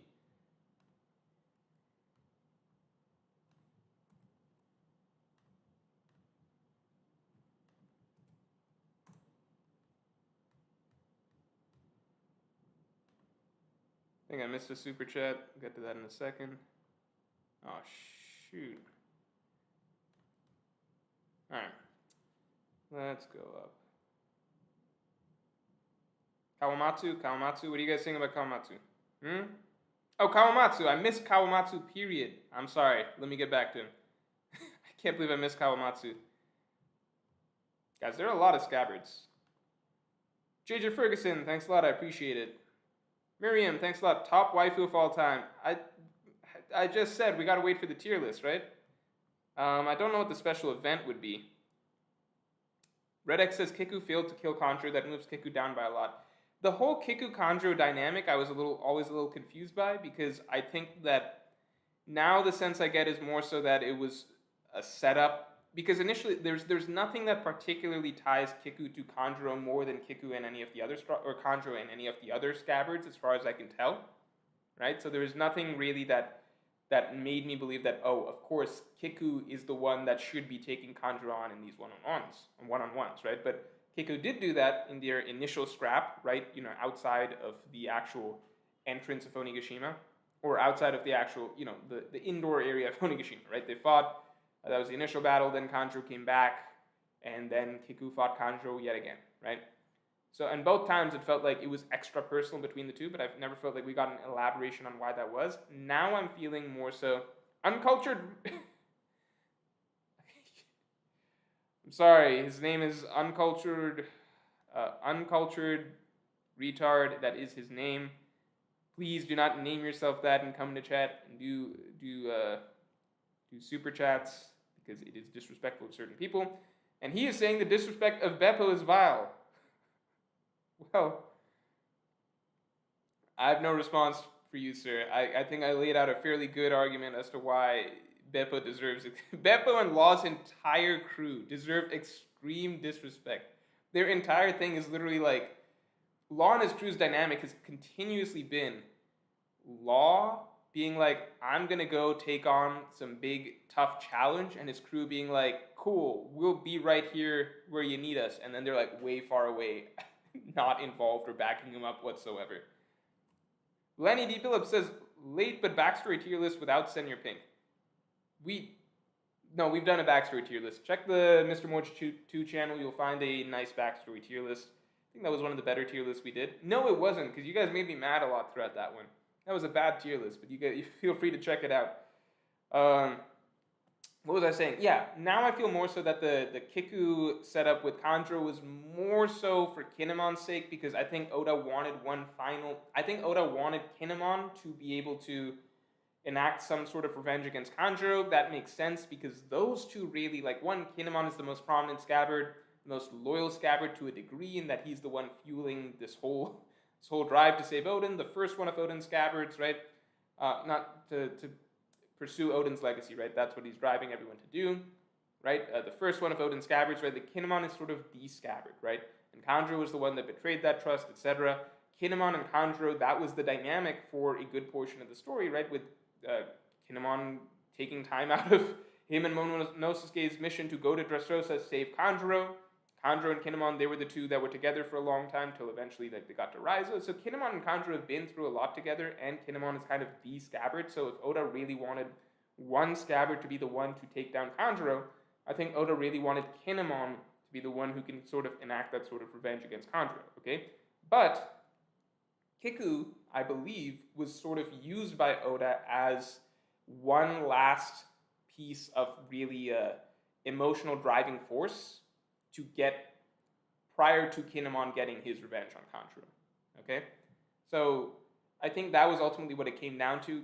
Kiku, like, there wasn't really anything that Oda had built up between Kiku and Conjuro, but by having Conjuro take out Kiku, that gave one last motivational force to make the Kinemon moment of him taking down Kanjuro more dramatic. So that's how I sort of rationalize it, which is a little disappointing because... No, it's not disappointing because I like Kinemon and I like Kinemon Kanjuro. I like what came off that dynamic because it's just cool when you go back and think of... Yeah, when you go back and think of the entire introduction to the Scabbards in their storyline and how initially it was just Kinemon and Kanjuro as the two Scabbards, and what it came down to was Kinemon killing Kanjuro, and Kinemon being the first, arguably most loyal of Oden's Scabbards, Kanjuro being the betrayer among all of the Scabbards, and it coming down to those two. I like that idea. I do think that if Oda had come up with like one softer reason for why you can have this pretend little matchup of Kiku versus Kanjuro for a little bit, because Kiku was the one who was built up as Kinemon's she was very devoted to Kinemon, right? We got that throughout Act 1, that was established throughout Act 1. Kinemon and Kiku were the first two Scabbards to meet up, or who were together in Act 1, right? Because Kinemon was sort of a mentor figure to her, etc., right? So if you want to add one last piece of, fire to the, I don't know what the phrase is, one last spark to the flame or whatever for Kinemon to be taking down Kanjuro, then having Kanjuro take down Kiku needs to happen first, which is why Oda played up Kiku versus Kanjuro a couple times so that Kanjuro could take out Kiku, and then Kinemon could take out Kanjuro with some added emotion to it. Okay? That's my take on it. Let's see. Long talk about this, but Kanjuro is A tier. Alright, that's exactly where I had him. Alright, so that's where I had him. Why are you guys putting Kiku in A tier? What has Kiku done to put herself in A tier? What has she done? Here, we'll do a poll for Kiku and then no one else, alright? No one else is getting a poll. Out of the Scabbards. We're going to go with the current lineup is pretty good, alright? We all like the current lineup. Current lineup is, it's what is preferred.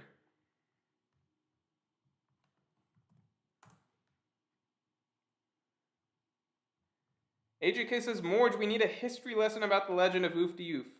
That is not a story that the Jedi would tell you. Alright? It would... Oh man, maybe I'll tell you a story about Oof in a little bit. Actually, probably not. You guys can just go watch that stream. Other lore masters can explain the legend of Oof. Oof, as far as I'm concerned, has been Void Centuried. What type of tier list would you guys like to see? Steals your skills, Tio. Thank you very much. She's not dead. Hiku's B tier at best, to be honest. What type of tier list would you guys like to see while we're waiting for the results to come in? Because I do want to see some general opinions on, because I had to think a little bit. I was like, what tier list are we doing today? I have stuff in the back burner, which is waifu tier list for when I completely sell out, and fast food tier list for when I really sell out. Ryan Holland says, do you buy the idea that Kanjuro/Kiku/Kinemon is dead? Okay, I think Kiku is dead. Kiku, I strongly believe is dead. Kinemon, no, but I believe Kinemon will die. It's just that I think that we will get a little bit more out of Kinemon so that he gets like a full death scene. I think, when Oda makes the death a little bit ambiguous, or not, you really got to see the character just literally just dead on the floor, big panel, clear, unquestionable, undisputable, like this character's just dead. I think that's generally the rule of thumb when it comes to how Oda kills off characters.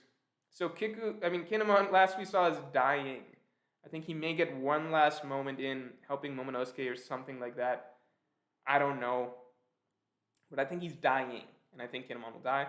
Kanjuro is the big question mark to me. So I'd say Kiku, I'd say yes is dead. Kinemon, I'd say no is dead yet, not yet. Kanjuro is in the middle. I think that Oda could easily have had that be Kanjuro's final moment, and that's just his final moment. Or we get a little more out of Kanjuro.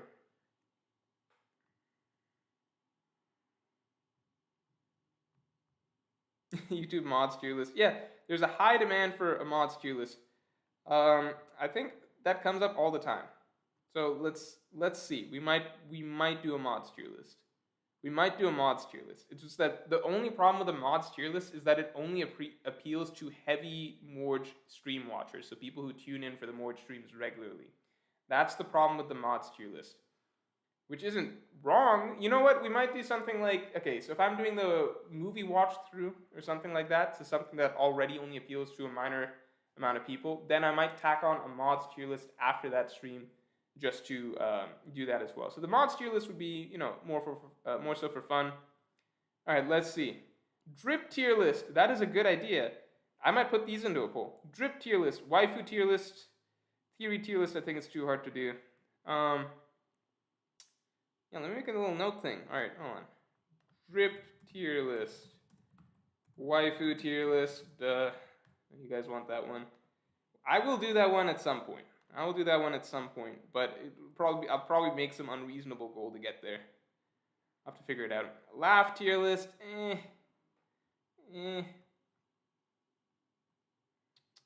Mod tier list we've done. Morge Zone analyses tier list, One Piece streamer tier list. I just put myself at number 1 and then just not worry about the rest. Pirate flag tier list.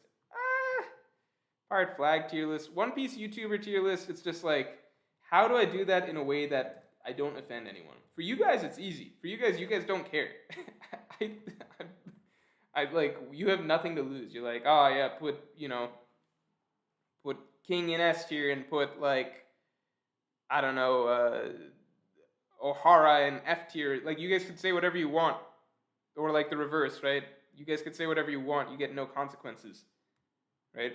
Versus, I know everybody. It's very different from me. So I'm trying to think of a way to do a YouTuber's tier list that's funny and like enjoyable and like nobody would ever actually get offended at. But it's also hard. So I'll put that as like something to think about. I'm sure there's a way.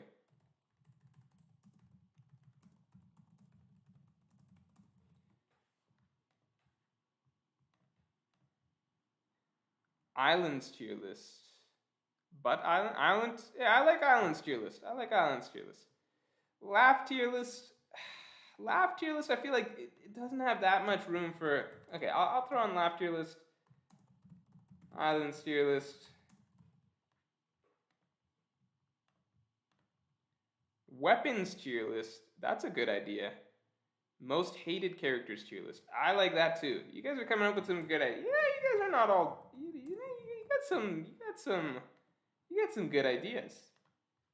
You got some good ideas. You guys just act like dummies all the time, but you guys come up with some good ideas sometimes.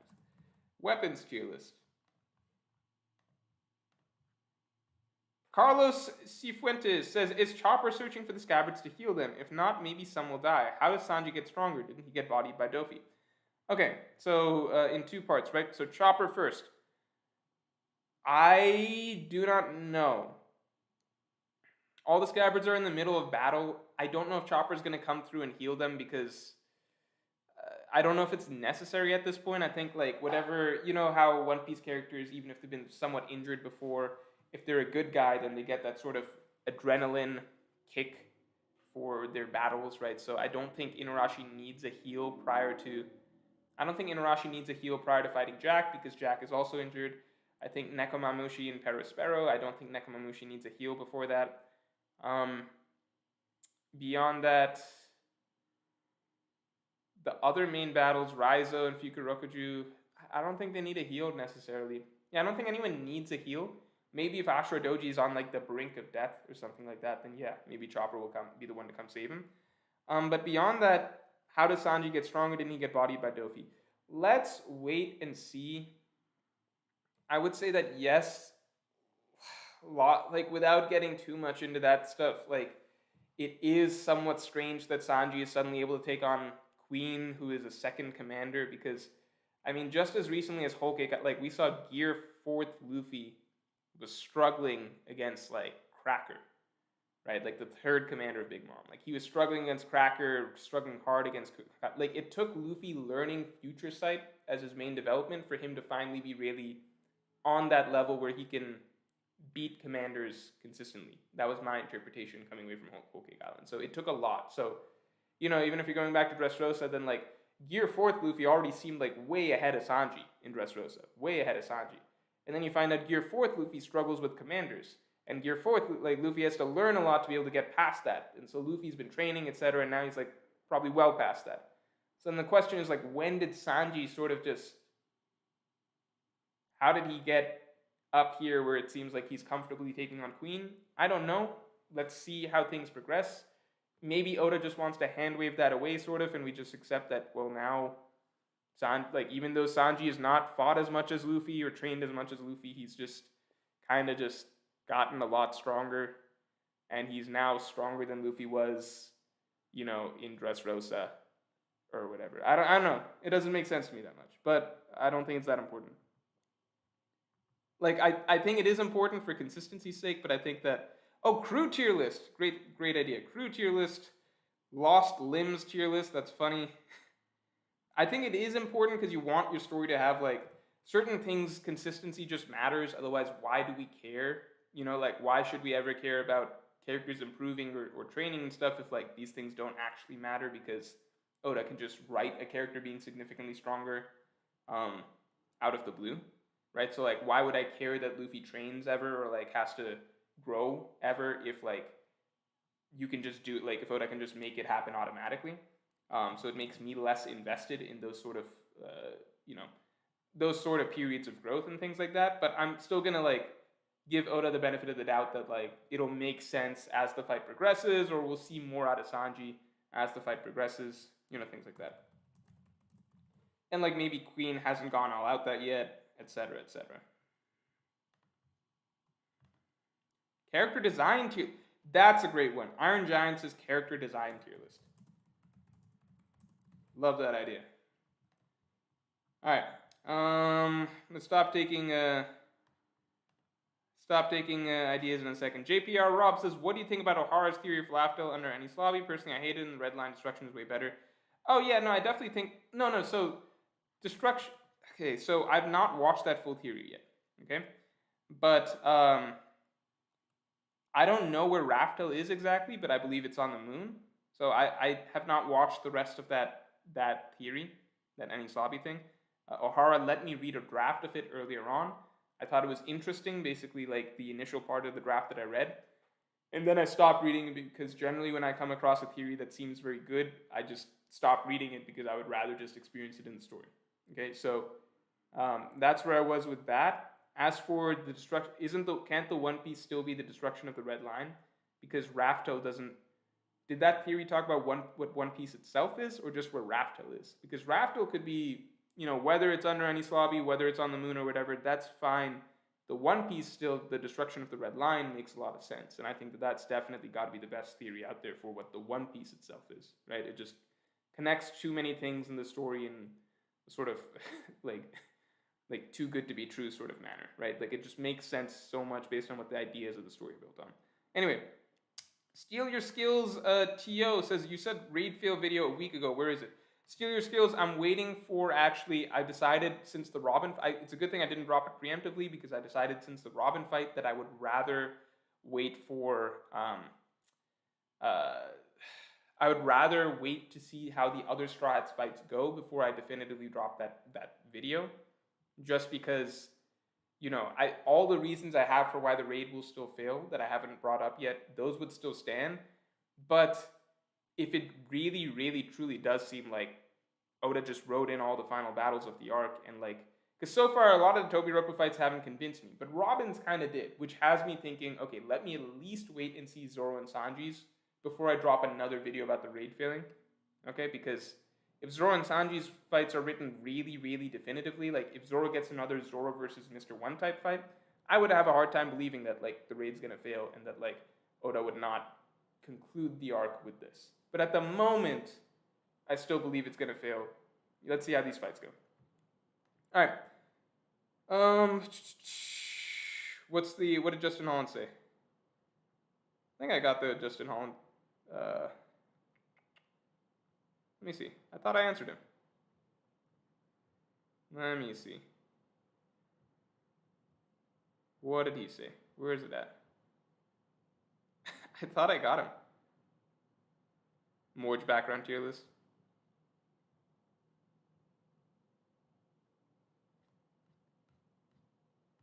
I thought I got him. What did I say? What did Justin say? Don't forget to read Justin Holland's post. I'm trying to find it. Let me look. Justin, can you just type it again? Can you just type it again? And then you don't have to super chat it. You're a mod. I'll see it. Just type it again. I'll look out for yours. Enoch says the stronger Luffy gets, then the stronger Sanji gets when he defends the fridge from his late night snacks. Yeah, there is always that headcanon that Sanji has to defend Luffy from getting snacks at night, or defend the fridge from Luffy trying to get snacks at night. So I think that's fair. If you want to go with that headcanon.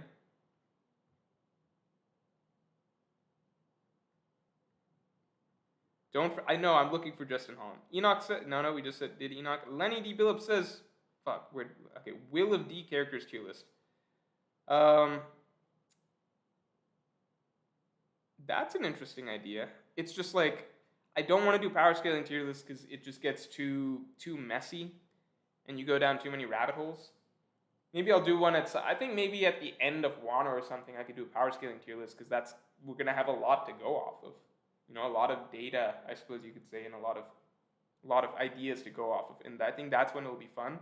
I think right now doing a power scaling tier list is a bad idea because like your perceptions of how strong a character will change week to week, and you're constantly getting new bits of information, right? So like, you know, like a little bit ago it seemed like Yamato and Ulti were about going even, and now it seems like Yamato is able to go give her father like a bit of a fight or a bit of a challenge, right? So like opinions just fluctuate. Like there's a big gap between how people perceive Zoro towards the beginning of Act 3 versus now that he's scarred Kaido and stopped that attack between Kaido and Big Mom, stuff like that.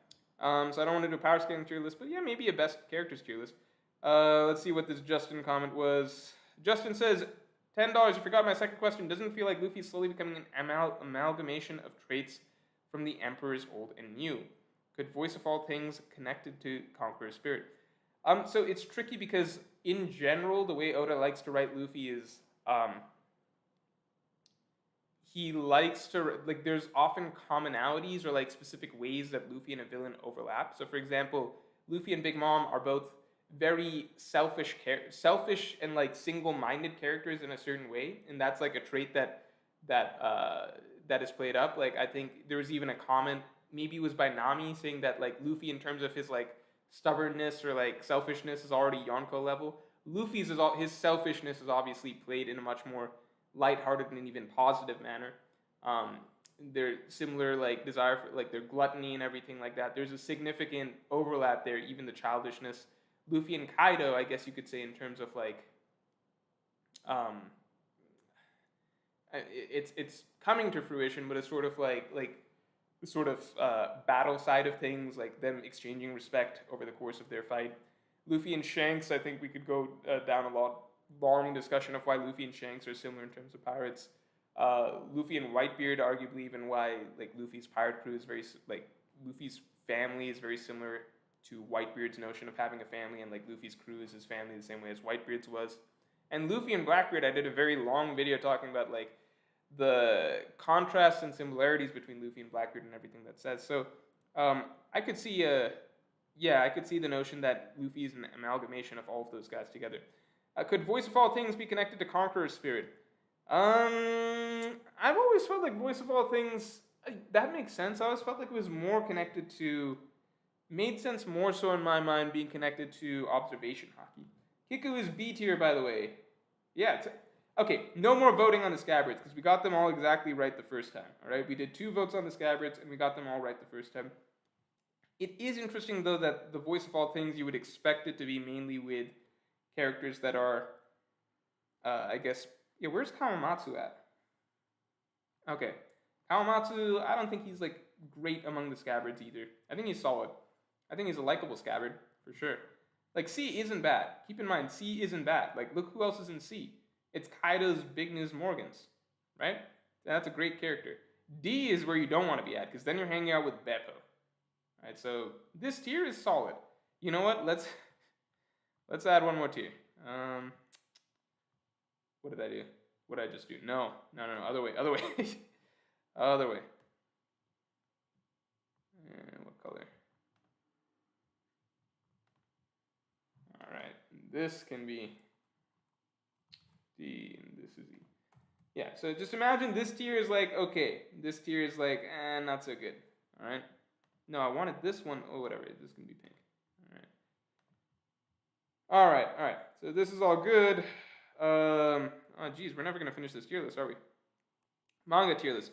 All right, let me do a quick poll on yogurt tier list. Oh, the fast food tier list. I still got to do that. No, what Beppo? No. RS. It's characters for the Wano arc. So how has Beppo been this arc? You know, this arc. No, guys, Beppo this arc has been terrible. What has Beppo done this arc? Has he had 4 lines of dialogue this arc? I don't think so. Notice how the image that they had to pull from Beppo is an image from. Look at this image. Look at this image of Beppo.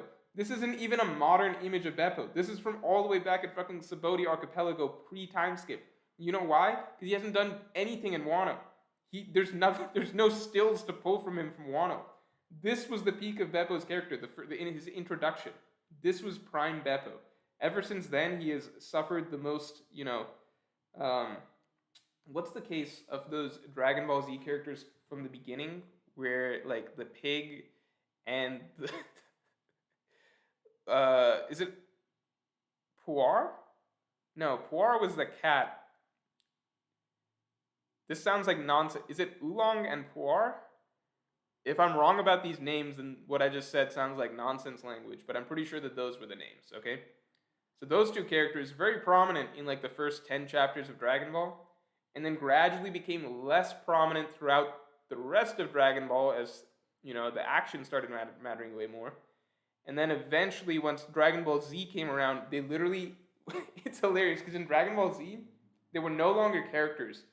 They would literally just show up in the backgrounds of other panels as, like, props, practically. So it's like, this character exists, and it's just in the background. It's just like this zany little design that's off to the side, but it's never going to interact with the story in any way. And they would show up in all of the giant spreads, the color spreads. There's that big spread at the end of Dragon Ball Z where everyone's like, bye. They're in there for some reason. They're basically NPCs, is what they become at that point in time. NPCs that no other characters ever approach and talk to, so their dialogues are never triggered. So yeah, just imagine them as NPCs that never have their dialogues triggered. So they're essentially just inanimate objects at that point. So anyway, so Beppo's around there in terms of his role in the story at the moment, which is again why they used this pose from Scabbard Archipelago, because that's about the last time that he did anything relevant. So, moving on. Who else we have? Momonosuke! Alright, guys. Momonosuke. This is the moment of truth. Moment of truth, alright? No, I'm not picking on Beppo. I'm just saying this is, I like Beppo. For the record, I like Beppo a lot. I wish we could see more of Beppo. This is just what I'm saying. This is what his role in the story is at the moment. It's not, I think role would be a very strong word for what his situation in the story is. He doesn't have a role. He exists, and that he's drawn into the story at times, and you can see his character model at times. But Beppo, I'm saying in terms of like in Wano, how would I rate this character? I'd be like, look, in Wano, you know how Beppo's thing is that he's a talking bear, right? That was what was cool. We discovered that he's a talking bear back in Scabbard Archipelago. Being a talking bear was pretty cool. So, yeah, he's a talking bear, right? In Wano, he might as well just be a bear. That's basically the difference. So, what, you want me to just put, just a normal bear in, what, like, S tier or A tier or something like that? This is, it's just a bear. He can't talk. He never learned how. That's the version of Beppo that we have in Wano, okay? So, I'm not just going to put some circus bear in, like, A tier. It's just a bear, He's just a bear. Anyway, Momonosuke. Momonosuke, how are we rating this guy? This is the big one. I want to see if people's opinions on Momonosuke have changed.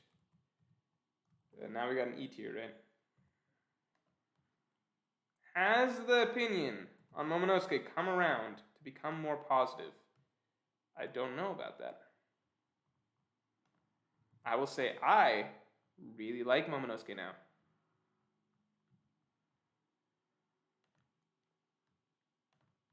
Yeah, I'm going to try and move the rankings along, because I'm seeing some sort of Chin Ho Wong saying like the stream. Yes, please like the stream. Um, I'm gonna try and move the rankings along, so there'll be a bit more immediate decisions being made soon. Let's see.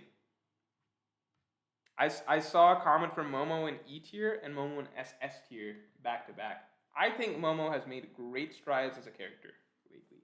Don't let that influence your voting. But okay, I'll wait till the voting is done and then I'll give my opinion on Momonosuke. Man, okay. In the meantime, I'll do some fast votes. All right. Black Maria. I thought a great character. I'm gonna throw Black Maria up here in A.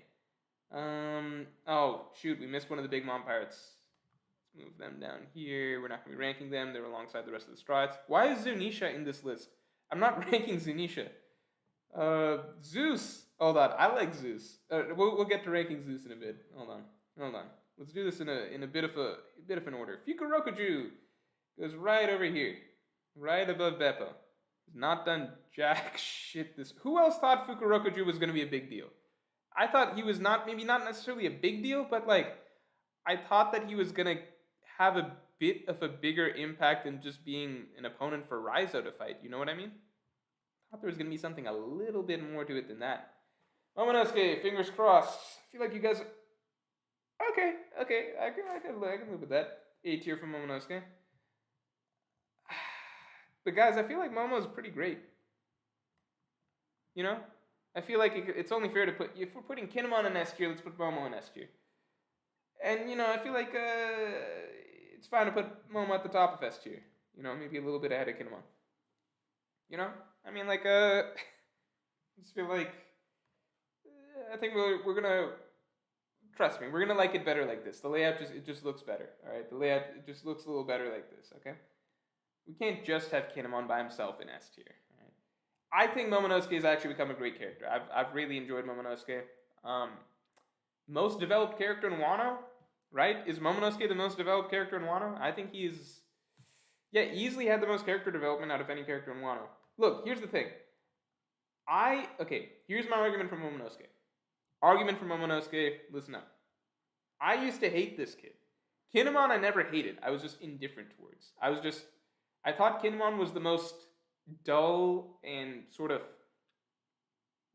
generic or not that entertaining side character that the Strats had ever been saddled with. Okay? So I was like, Kinemon, he was there, I just didn't really care. Momonosuke I actively disliked.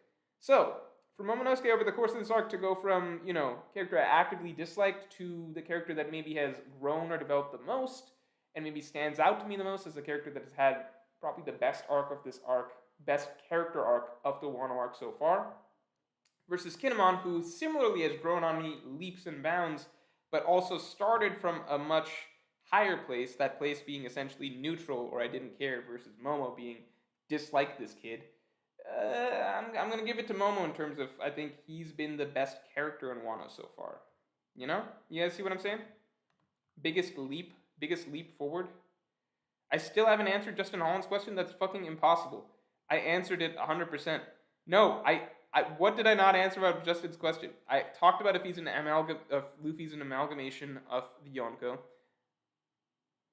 What was the other part? Conquered. No, Voice of All Things. I talked about that. I feel like Voice of All Things is more so. I think it's more so an argument for. To me, it just makes sense more so for like really, really advanced observation Haki.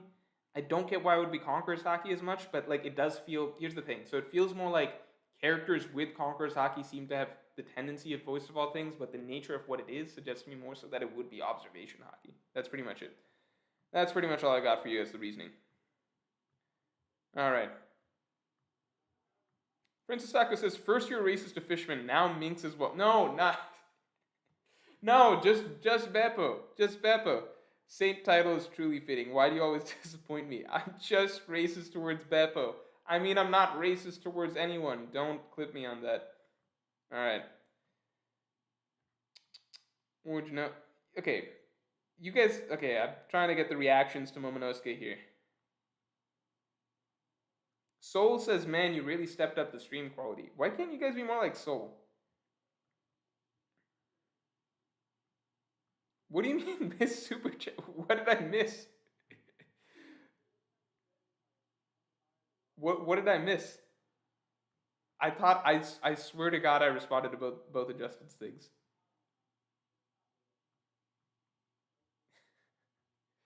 Oh man.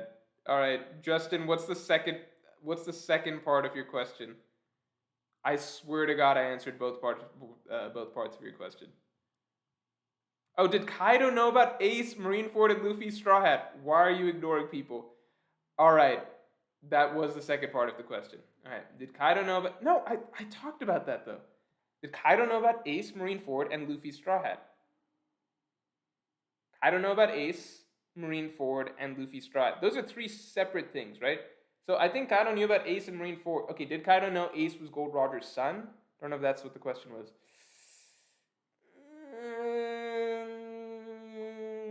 No, I don't know if he knew that Ace was Gold Roger's son. I doubt that he knew that. I mean, I think that Kaido, like, generally the events of Ace and Marineford, like, he found out as other people found out, right? So with Marineford, I swear I've answered this already, right? Unless I'm experiencing deja vu. Marineford, Kaido obviously knew about that, like, he went to stop Whitebeard and everything. And Luffy's Straw Hat. Luffy's Straw Hat, I don't know. When was it ever established when Roger passed the Straw Hat down?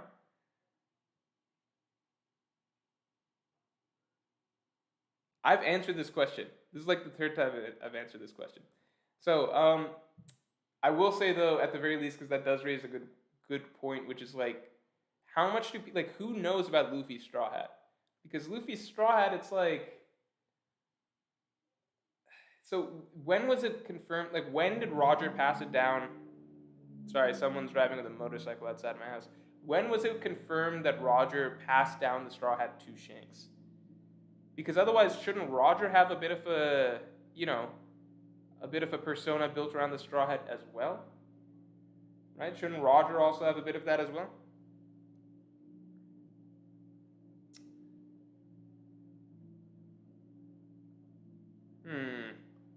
Yeah, why aren't people like, hey, isn't it suspicious that Roger had a Straw Hat, then this kid Shanks had a Straw Hat for a bit, and then Shanks became a great pirate, and then this kid Luffy comes up 10 years later with a Straw Hat. But only Luffy is the one who gets stuck with the moniker Straw Hat Luffy in his name. I don't know. Nobody else cared about the Straw Hat when other people were wearing the Straw Hat. So only Luffy people only care about the Straw Hat when it's Luffy. So only Luffy has Straw Hat in this title. Oh my god, it's 8:50. All right, here's the deal. I'm gonna rank these characters real quick. Do you guys hear that? I don't know how much you guys can hear that, but like a motorcycle dude just like took off outside. All right, I'm gonna rank these people real quick. I'm gonna leave Big Mom out of it because too controversial. All right, Kaido and Wano. S tier character. Oh, shoot, I gotta make another thing. Add row above. Yeah, okay. I think Kaido. If there's an SS tier, Kaido has been my favorite character in Wano so far. All right, so let's keep it rolling. Hiyori. Hiyori, we're gonna have to vote on. I thought this fox dude is pretty cool. I'm gonna put him here. Gyukamaru. Number. He goes right here. Carrot. Go right there. You've been a little more active than Beppo, but not that much. Killer. Killer has been an extremely pleasant surprise. I'm going to put him up here. Hawkins. I know people don't like Hawkins, but I'm putting him up here. I've liked Hawkins and Wano. I think he adds a fun vibe. Hiyori. That's who we're going to vote on. It's our first vote in a little bit. Yes. Oh, shoot. Not actually trying to stack it for Hiyori like that. I'm not a huge Hiyori fan per se. I forgot we have SS now. I'll throw SS at the bottom. No, let's be real. Hiyori's not making SS. There's actually no point in me making that option.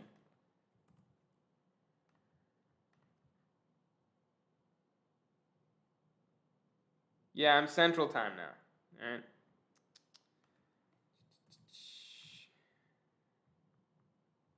Wait, let me pin it. Let me pin it, guys. Hold on. Alright. There we go. Hawkins is C or D? Really? No, Hawkins has been cool. Hawkins has been cool. Hawkins is low-key one of my favorite supernovas, and he's done nothing. That's the thing. If I applied the same standards as I do to Beppo to Hawkins, he'd be way lower. But I don't work like that. I'm biased. Hawkins is cool in my book. I just really like his ability. I like the Hawkins vibe. I feel like he's a wild card. Get it? I feel like he's a wild card in this story. And I like to believe that he has more up his sleeve. It's another card joke if you think about it. Oh, the hag. We can throw the hag down at bottom tier. Let's throw the hag and this old dude down at bottom tier while we wait. Hag and the old dude go down there. Sasaki, you can go in C tier. You weren't exactly the best. Odin. Good shit. Odin, Odin's pretty cool. I'm going to put Odin in SS. I liked Odin a lot. Big fan of Odin. Yeah, no, actually, I'll toss it to you guys. I'll toss it to you guys after this. Let's find out how you feel about Hiyori, and then let's get the temperature on Odin. I'm fine moving Odin down to S tier. So okay, we'll find out how you feel about Odin. Hiyori makes it to B. B. Okay, yeah, she's pretty much a B character, right? Like, it kind of just feels right. Odin, SS, S, A, B, C, D, E. Yeah, I'm a fan of Odin, for sure. It took me a while. To like Odin. But I came around at the end of the day. It was the way Odin went out that made me look more fondly at the entire rest of Odin's timeline. So now when I reread the Odin stuff, I like it a lot better. Koifish says Beppo is E and Keratin D, more racist to all minks. No, I've got minks up top. I've got Kaido's a fish, for what that's worth. Nekamamushi's in B. You know? Nekamamushi's in B. That's pretty good. I've got minks, up top.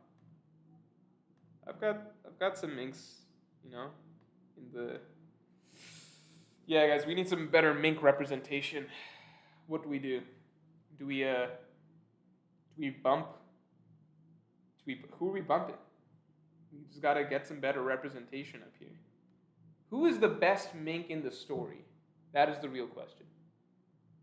The best mink in the story... Oh, shoot, it's probably just Beppo, isn't it?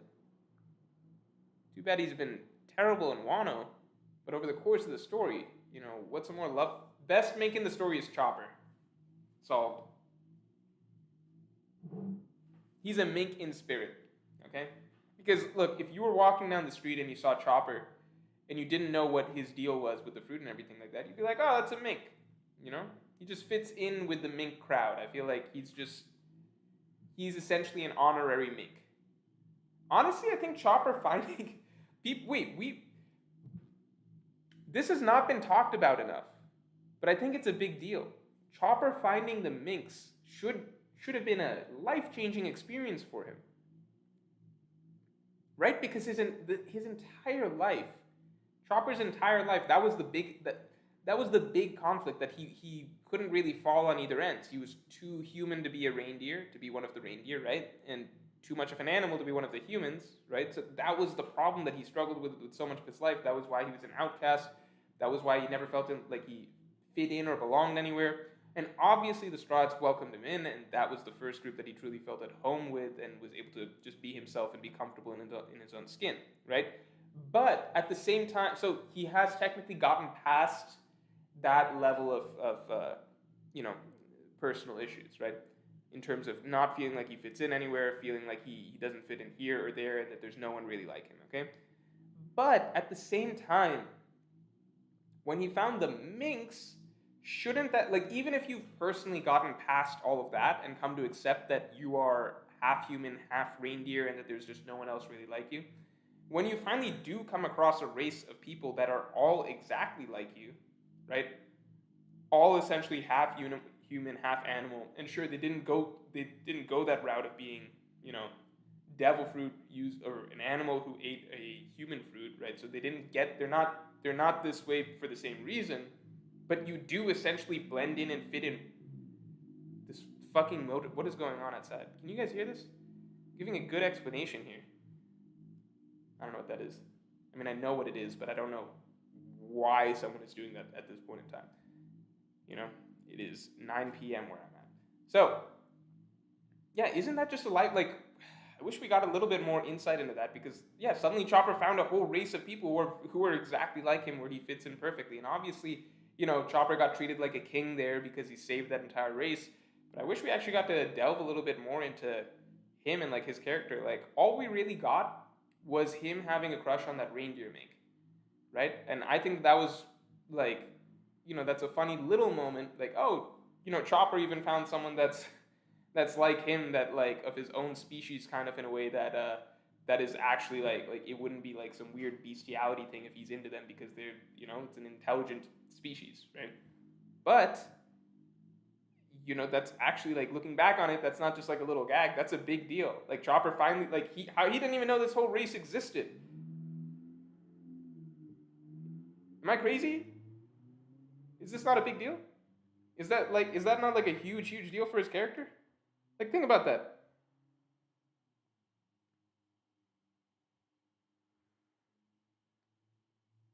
Chat's lagging behind, so no one can really give input on the like deep realizations that I'm having. I kind of have to wait for it to come through. Yeah, I know he accepted it, but there's no level that you could just accept it that like you wouldn't still be shocked. Like, for example, let's say I'm like an Indian person, right? But I live in a world where there's no other Indian people, okay? The only people that I ever see are like white people, okay? As far as I know, other Indian people don't exist, okay?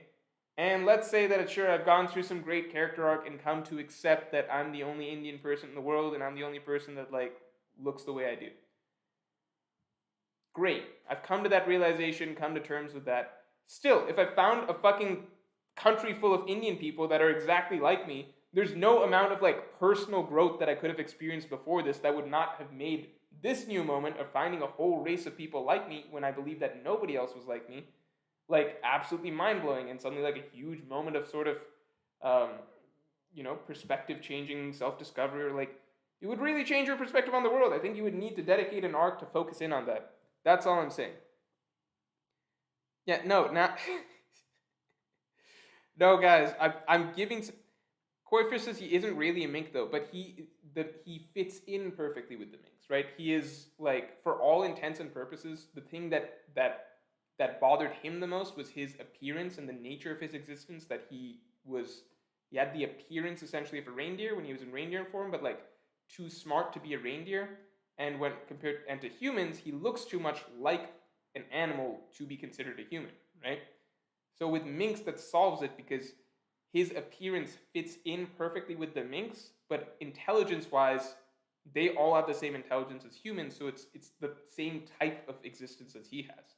You get what I'm saying? He is essentially, like, that is the only race of species in the world where he essentially blends in perfectly, right? He has the added benefit of being able to transform into other transformations and such, but in reindeer form among the minks, he's exactly the same as the other minks. All right. You guys get what I'm saying, but I think it's just gone over all of your heads. All right, let's move on. I mean, not gone over all of your heads, but I get the sense that you're not in the mood to discuss it. Let's move on. This could be a whole video on itself. SS, overwhelmingly Froden. I agree, concur.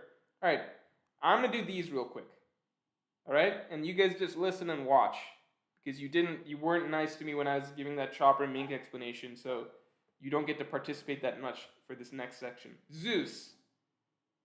Solid B. Apu. I'd say C for the moment so far. I think Apu is really going to get some cool highlight.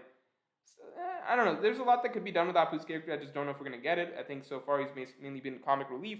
For the moment, a nice little twist, like with us being surprised at what he's capable of, but that moment is past. Hyogoro. Hyogoro never really, like, not that much about his character that really, like, draws me in any way. You know what I mean? Like, he's solid. I don't dislike him. Jack, you can go in here as well. All right? And maybe here. I don't know. I don't dislike Jack. if we're saying in Wano, then Jack is like here, right? Like at best, because Jack really hasn't been great throughout Wano. Overall, I like Jack as a character. Kid in Wano. Kid, I'm gonna have to put in B just because the expectations that, like, when you're a kid, right, there's so much more potential for your character. Like, sure, he's done a lot and he's had some moments and everything like that, but like from what we all hope from for Kid and what it seems set up like for him for the beginning of the arc, I feel like there's a long way to go for Kid before we put him up, like, higher on the list in terms of being one of the best characters in Wano. King, I'm going to put here as well. Law has been pretty cool in Wano. We put him up here. Marco's been pretty cool in Wano. Montior, how do Big Mom Pirates squeak in here? Perispero we'll get to in a second. Orochi! Let me throw Orochi to you guys. I wonder how you guys feel about Orochi.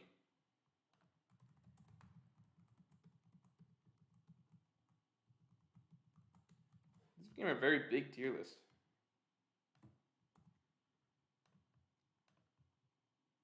Edward Roman says, yeah, character development and personal interactions have taken a backseat to geopolitical world stage events. Not complaining, just saying. I mean, I view that as like, I feel like there was definitely a time where Oda was balancing both, and maybe he just shifted too far into one direction. And I liked the other direction. I liked it when we had both, is what I'll say. Princess Taka says, "Are you putting Jack there because he's half fishman?" I won't deny it. I will not confirm or deny.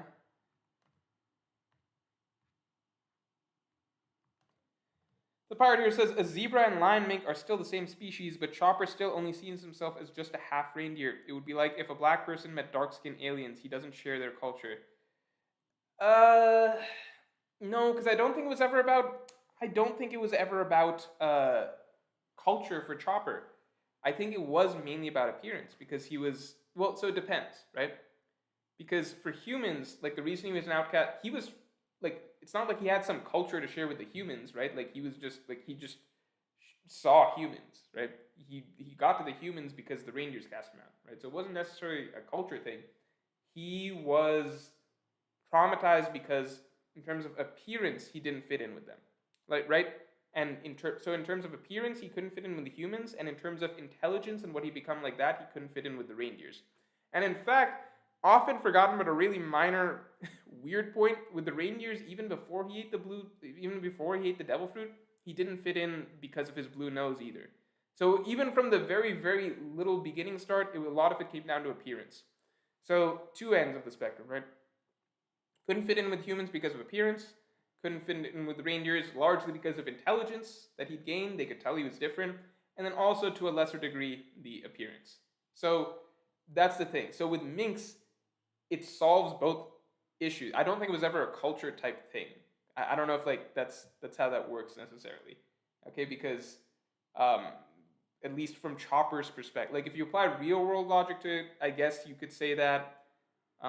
Again, for me, I think that the appearance would matter a lot, just because appearance-wise, if you go through the whole world with nobody else looking like you, and then finally you come across a group of people that do look like you, it's not so much the culture, like, you would just finally feel like there's a group of people like you, even though everybody else ostracized you previously. And with Chopper, I would imagine it's the same thing, because again, the reason he could not fit in with humans was because of appearance. The reason he could not fit in with reindeers was because of the intelligence, plus to a lesser degree appearance. So with the minks, finally a group of people who look like him, who are essentially the same as him, and have that same intelligence, right? So it's the combination of the two factors that was missing. So it's the best of both worlds. That's why I think that the minks, there should just, not should just, because, like, it's only now that I'm thinking that, oh wow, wouldn't this be a really big deal for Chopper? But, like, it is a little crazy that, like, Chopper isn't going crazy over the minks, the minks existing. Because if you took little Drum Kingdom, Drum Island Chopper and showed him a world, or like the island of the minks, he would finally feel like he's found home. Okay? That's all I'm saying. Well, I guess, because, the Straw Hats, we've been through this, right? The Straw Hats, new home, got past those issues, etc. But still, at the same time, I would still think that finding the minks, like, the Straw Hats are like a makeshift home of, like, you're different from us, but we don't care because we're all different in our own ways. Versus the minks, finding the minks, that's basically like, you guys are the same as me. Like, exactly the same. So I think that there'd be just something a little bit more there. Results. Orochi, you guys like Orochi a lot, Okay, I'll throw him up there. I got mixed feelings on Orochi. Mixed feelings on Orochi. Parasparrow, I don't really have much to say about you. Like, the B tier is kind of like, okay, you're there. You've been interesting. Kind of. To a degree. Page 1. Go right on over here. Oh, Prometheus. Prometheus has been a little shit, hasn't he? Queen. Toss him right up here in A. You gonna go on over here. Really, you should join forces with Beppo, right? Sicilian goes with Beppo. Okay, Tobi Roppo. First, let me find out. Favorite Tobi Roppo. Okay, first let me do Yamato.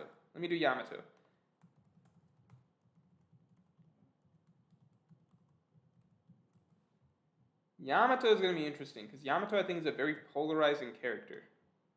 Very, very polarizing character.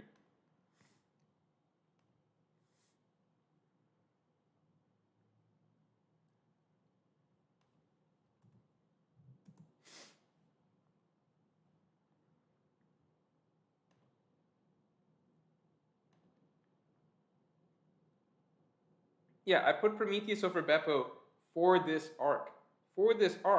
Prometheus has been, he's done some stuff. I'll put Prometheus here. That's kind of crazy that I put Prometheus all the way up there.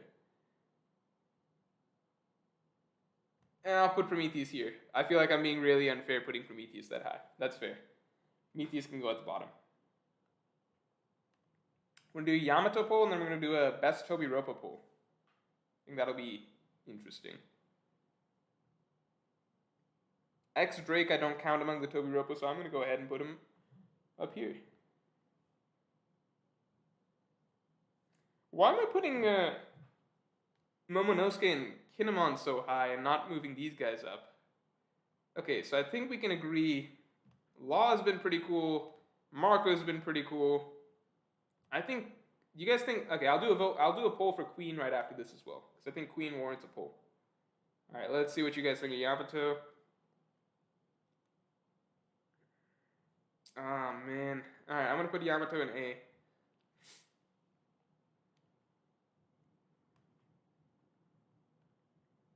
Yamato for me is kind of, she's a bit, I don't know.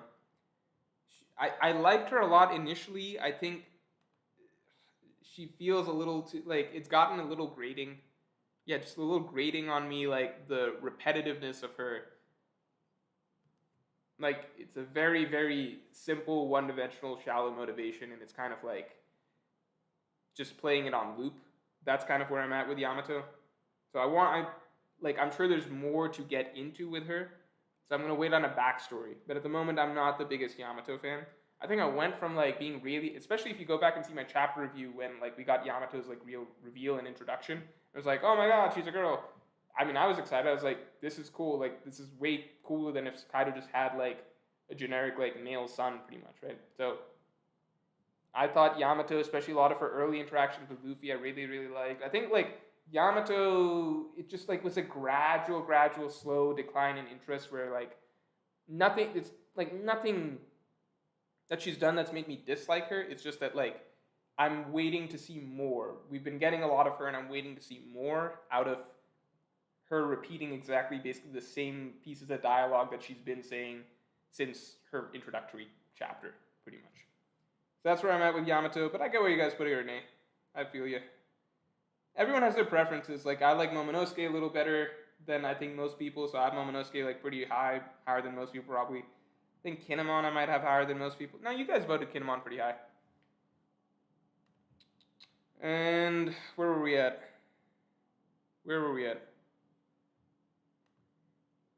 Epic Mark says, hey Morge, X Drake is actually pronounced Diaz Drake, like the number 10 in Spanish. Only learned this recently, so I thought others might be interested. Thank you, Epic Mark. I actually did not know that. I've been saying X Drake for a long time. Now I will say Diaz Drake. And we will all say that. Or else you will get banned. That's the new rule for the stream. But in all seriousness, thank you, Diaz Drake. That's a cool name. No, X Drake's a pretty cool name too, though. I don't know if I'm gonna make the switch. I might just keep calling him X Drake. It's just because that's what I'm used to. Like people are like, Morge, why don't you call it Laughtail now? It's Laughtail, not Raftail. Like, you crazy? Like I've been following this series since 3rd grade. Okay, I've been following this series for like 20 years. 15 years, something like that. I don't know how long ago 3rd grade was. I was 8, 12. For like 17 years, roughly. 16 or 17 years, give or take. I've been following this series for like 17 years, okay? Just because we find out it's called... I've been... You know how many hundreds and thousands of times I've said the word raft... Not thousands, but I've said or typed the word Raftail so many times over the years, especially in the more recent years as I was on Reddit and YouTube and such. Just because some like reveal happens like in the last year or two that it's like, oh, it's actually called Laughtail, I'm not gonna change it. Like that's too ingrained in me at this point. You know? It would be like if like suddenly we found out that, you know, Luffy's real name, the way you're supposed to pronounce it, is actually like Luffy. And now everyone's like, oh, I guess his name's Luffy. Let's call him that now. It's like, no, fuck. I'm probably just gonna keep calling him Luffy. You know, that's what I've called him most of my life. Like it's like I've followed this for like longer than most of you guys have been alive. Not most of you guys, but some of you kids at least are like probably like 16 right now watching this. In which case, I've followed One Piece longer than you've been alive. All right. So no, I'm probably not gonna change my pronunciation of certain things. So long way of saying. Thanks, but no thanks, Mr. Diaz Drake. His name is X Drake in my heart, and that's not going to change. All right.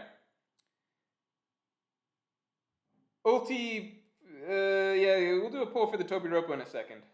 Was there someone else? Oh, Queen. I was going to do Queen. Queen. S, S, A, B, C, D. What? Is my caps lock not working? Oh, no, it is working. That's the problem.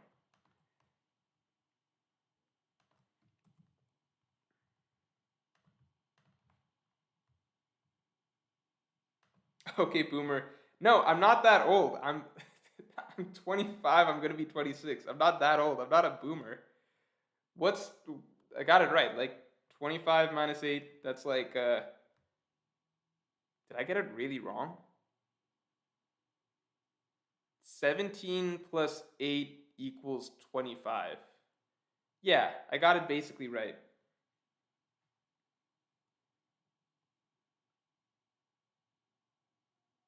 No, I know I'm not older than a lot of you guys. I've seen my YouTube age charts. So actually, I skewed like 24 to 34 or something like that. Is like my audience is either like 18 to 24 or like 25 to 34. Like most of you guys are basically 18 to 34 actually.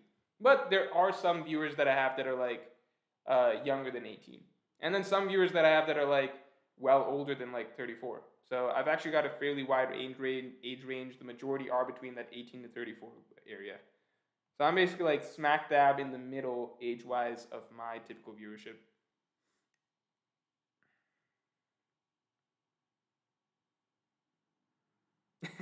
As Baller 10 says, I'm 29, Morge. That makes you the kid. Esther Sparks says, wow, Morge is actually young. Sure don't look it. What the fuck? What? Thanks. What the fuck? How old do I look like I'm fucking 30? I look young. Fuck you guys. I shaved my beard and everything. What more do you want from me? I look young. Alright? I look young. Alright? Let's make that clear. I look like a young... I could pass for 21 if I wanted to. Alright? I could pass for 20. I could sneak back into a high school if I wanted to. Don't clip that, share that anywhere. People won't understand the context. But I look very young. Alright? I could be in college if I wanted to. Alright? Why did I shave my beard if you guys are just going to tell me I look old anyway? Huh? Could have just kept the beard, continued looking homeless for a bit longer. I didn't want to shave. Shaving that beard takes like a solid amount of time. Old man. Morge looks 46. Fuck up. Fuck you guys. Let's find out what you guys voted Queen at so that I could decide something else for you. SABSSC. No D, literally no D's or E's for Queen. You guys really like Queen. I'm with it. Queen and S tier. I'll throw him there. I was gonna keep Queen in A, but nah, I think Queen deserves S. I agree with you guys. Alright, I want to see what the favorite Toby Roppo is. Let's do a quick poll of favorite Toby Roppo. Because we've gotten through most of them at this point. I'm not gonna include X Drake. And I know what I said.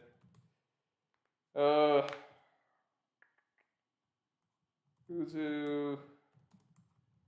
Two different people. Who's who? Sasaki, Black Maria, Ulti, and Page 1.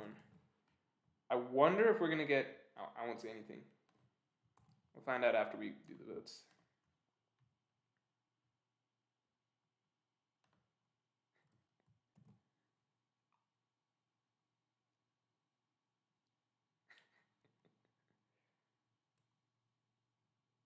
Chinho Wong says Brago looks younger than you, Morge. That is absolute BS. No, that is absolute BS. Because Brago's like actually old. I don't know exactly how old he is, but he's like actually like an old man.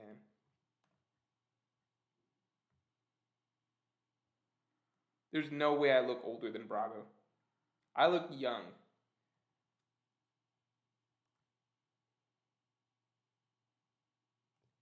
Brago does not look older or younger than me. No, that is impossible.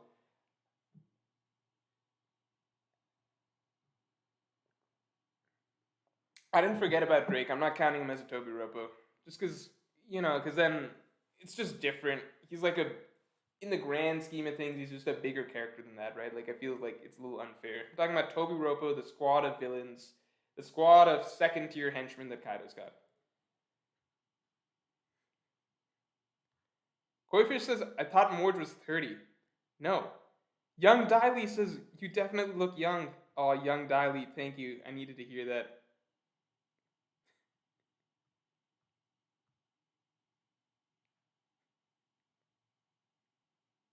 Gaskin says, Ayo Morge, you coming back to Patreon. Yes, I'm so sorry. Here's my reasoning for why I've not uploaded a podcast in a minute. All right. So, story time. For those of you who what do you call?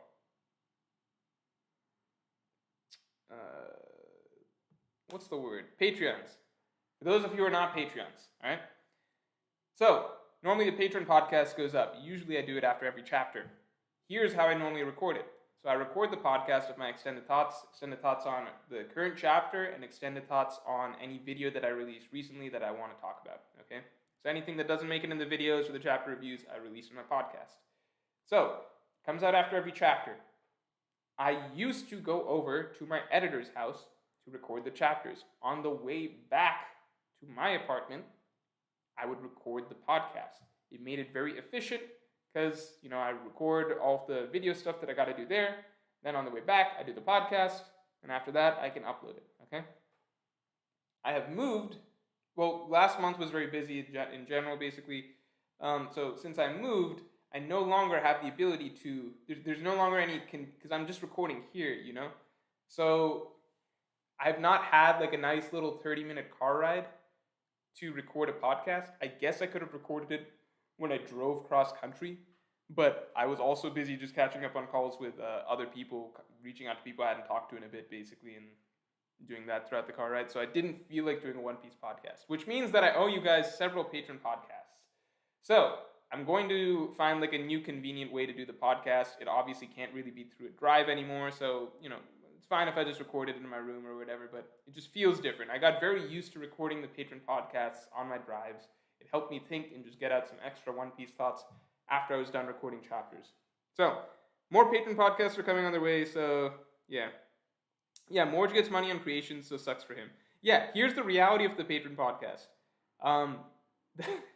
The patron podcast, I actually have the best Patreon system. All right, and I'm not even joking. I have the best Patreon system in terms of the user, for what it is for the user, because you guys get the podcasts and you don't actually have to pay anything, because the way the Patreon system is set up, that I set up a long time ago because I'm stupid, is basically patrons only like you set your donation for the month, but you only donate for the month if I put up an analysis video. So most months I don't put up an analysis video. Analysis videos usually come once every 2 to 3 months, right? Probably once every 3 months at this rate, to be honest. Like Marineford is not happening this month, it's in September. So most months, all patrons get the benefit of the patron subscription, which is the podcast, and then they don't donate anything because I don't put up an analysis video most months. So most months you guys get the podcast basically for free. And then once every few months, then I do an analysis video, and then the $5 or whatever donation gets charged. So that's basically it. So if it sounds like a pitch for Patreon, it is, in that you are basically guaranteed to basically be getting the extra podcasts every month without really, paying anything. That's just the way it works. But then once every few months, I do put out an analysis video, and then you guys, I guess, automatically donate $5 for the month to me. Then you don't donate anything else for like the next several months. So that's basically the way it goes. Yeah. Morge doesn't look a day over 20, says World of CJ Nation. Yeah, that's basically it. I agree with World of CJ Nation. Big agree. Let's find out. Ulti is the most popular. I could have guessed that. How do you guys want to rank these Tobiroppo? Sasaki in page 1. Yeah, I think I got Sasaki in page 1 in the right spots. I'm going to go ahead and rank these Tobiroppo. No, we'll do a poll. We'll do 2 more polls and then call it the end of the stream. All right? So we're going to do a poll for Ulti. And then we'll do a poll for Who's Who. No, we'll do Who's Who first. Who's Who first, because that one's a little trickier. Who's Who, Ulti.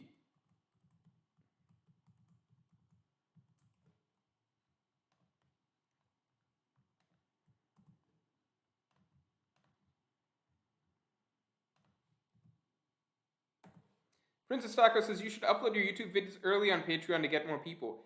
That would be a great idea, except usually the YouTube videos are finished like right before, like the day before, so I can't really upload them that early. You know what I mean? Like, how much earlier could I upload them? Like, you want them like midnight the day before? War just garp age, says Yamil Diaz. God damn. Wait, did I pin this right? I pinned this? No, I pinned it. Sasaki deserves better? I don't know about that.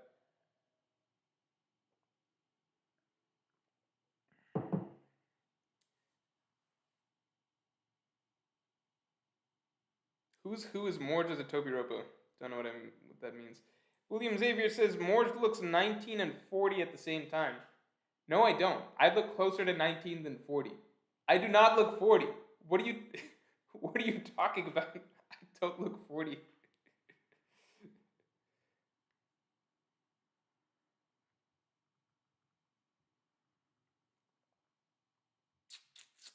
There's something I wanted to discuss. Morge was alive during Roger's era. Can't remember at this point. So are we doing a Morge cast with a cam now since you're not driving, says Gaskin? No, because that's not really a podcast, is it?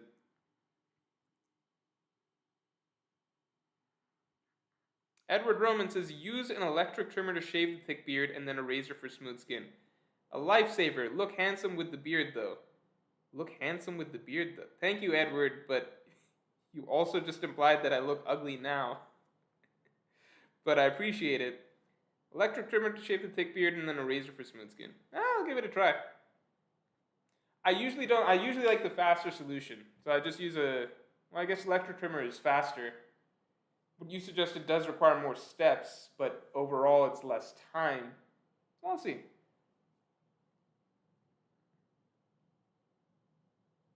Morge got that Zunisha vibe. Koi Fish says Who's Who and Morge are both racist to fishermen. I won't deny it. Alright, let's take a look. Morge looks like a young grandpa. Who's Who? A tier. Alright. Seems about right. I think I would have put him A tier as well. Alright, on Ulti, I got a feeling I know where you guys are going to put him. Let's see. put her. My bad.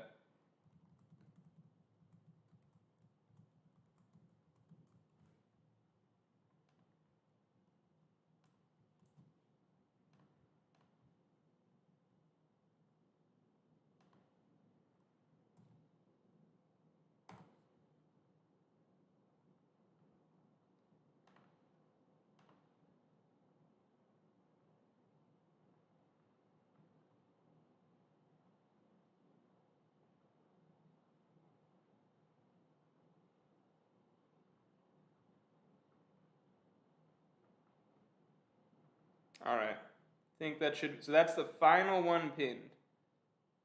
Final one pinned. All right. I have a feeling I know where you guys are gonna put ulti, but we'll find out. Ohara looks younger than you? Yeah, because Ohara is younger than me. He should look younger than me. Mad Villain says we need more teching and Morge collabs. Yeah. Yeah.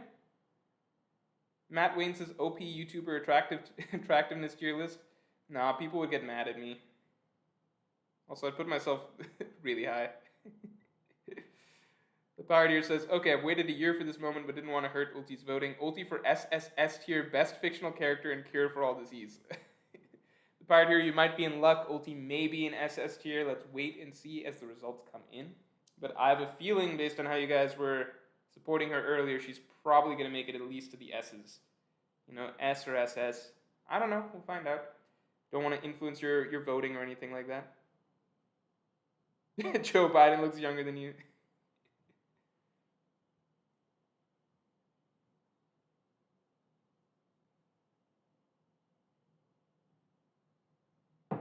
Hi, Morge Dad. Morge Donald's Wi-Fi. What are you guys talking about? Wi-Fi is perfectly good. Ohara SSS tier on that one. Yeah, Ohara is like the best looking One Piece YouTuber. I don't contest that. Ohara like looks like, shouldn't he like, wouldn't he go be a model or something like that? Why is he doing this stuff? Why don't you just go find a modeling agency? You don't need to do all of these like videos and like analyses and everything like that, you know? Aslan, do you know who Irish is? He's a TikTok analysis. No, I don't fucking use TikTok. Because as we all established, I'm old as fuck. So I don't fucking use TikTok, alright? Even if I was a Zoomer, I would still never use TikTok. That is the stupidest shit in the world. Although I do kind of like, sometimes I guess like some TikTok stuff spills over onto my YouTube feed and then I do accidentally watch it there and I don't always hate it. But still, just the whole idea of TikTok, you could have the best analysis stuff in the world on TikTok and I would never watch it. Alright, we almost there because I'm close to running out of gas for this for this stream. Ready? Ready? All right, let's find out. Results. S A S S. That's a nice. I want to say S. Yeah. We'll throw Ulti in S. All right, so there you have it. So the two characters that we love the most in Wano were Kaido and Odin. Kaido I put there myself automatically, but Odin is there as well. No doubt about it, they both belong there. Momonosuke got a little boost from me. Then these other guys I kind of just like, I went by feel. I feel like Kinemon, Law, Marco, you guys have put there, and then Queen and Ulti made it. And then everybody else I don't feel like going over. Characters that have contributed the least by far are down here. With Cecilian, Beppo, One Number, no need to include the rest. The Old Hag and the Old Man, and Prometheus. There you have it, everyone. There we got it. Those are the best characters of Wano. No Straw Hats included, no Big Mom included, separate characters not included. Edward Roman says, more handsome, have you found a new local beer? Listen, Edward. Oh, no, I'm so bad that you know my location. All right. I have not found a new local beer, but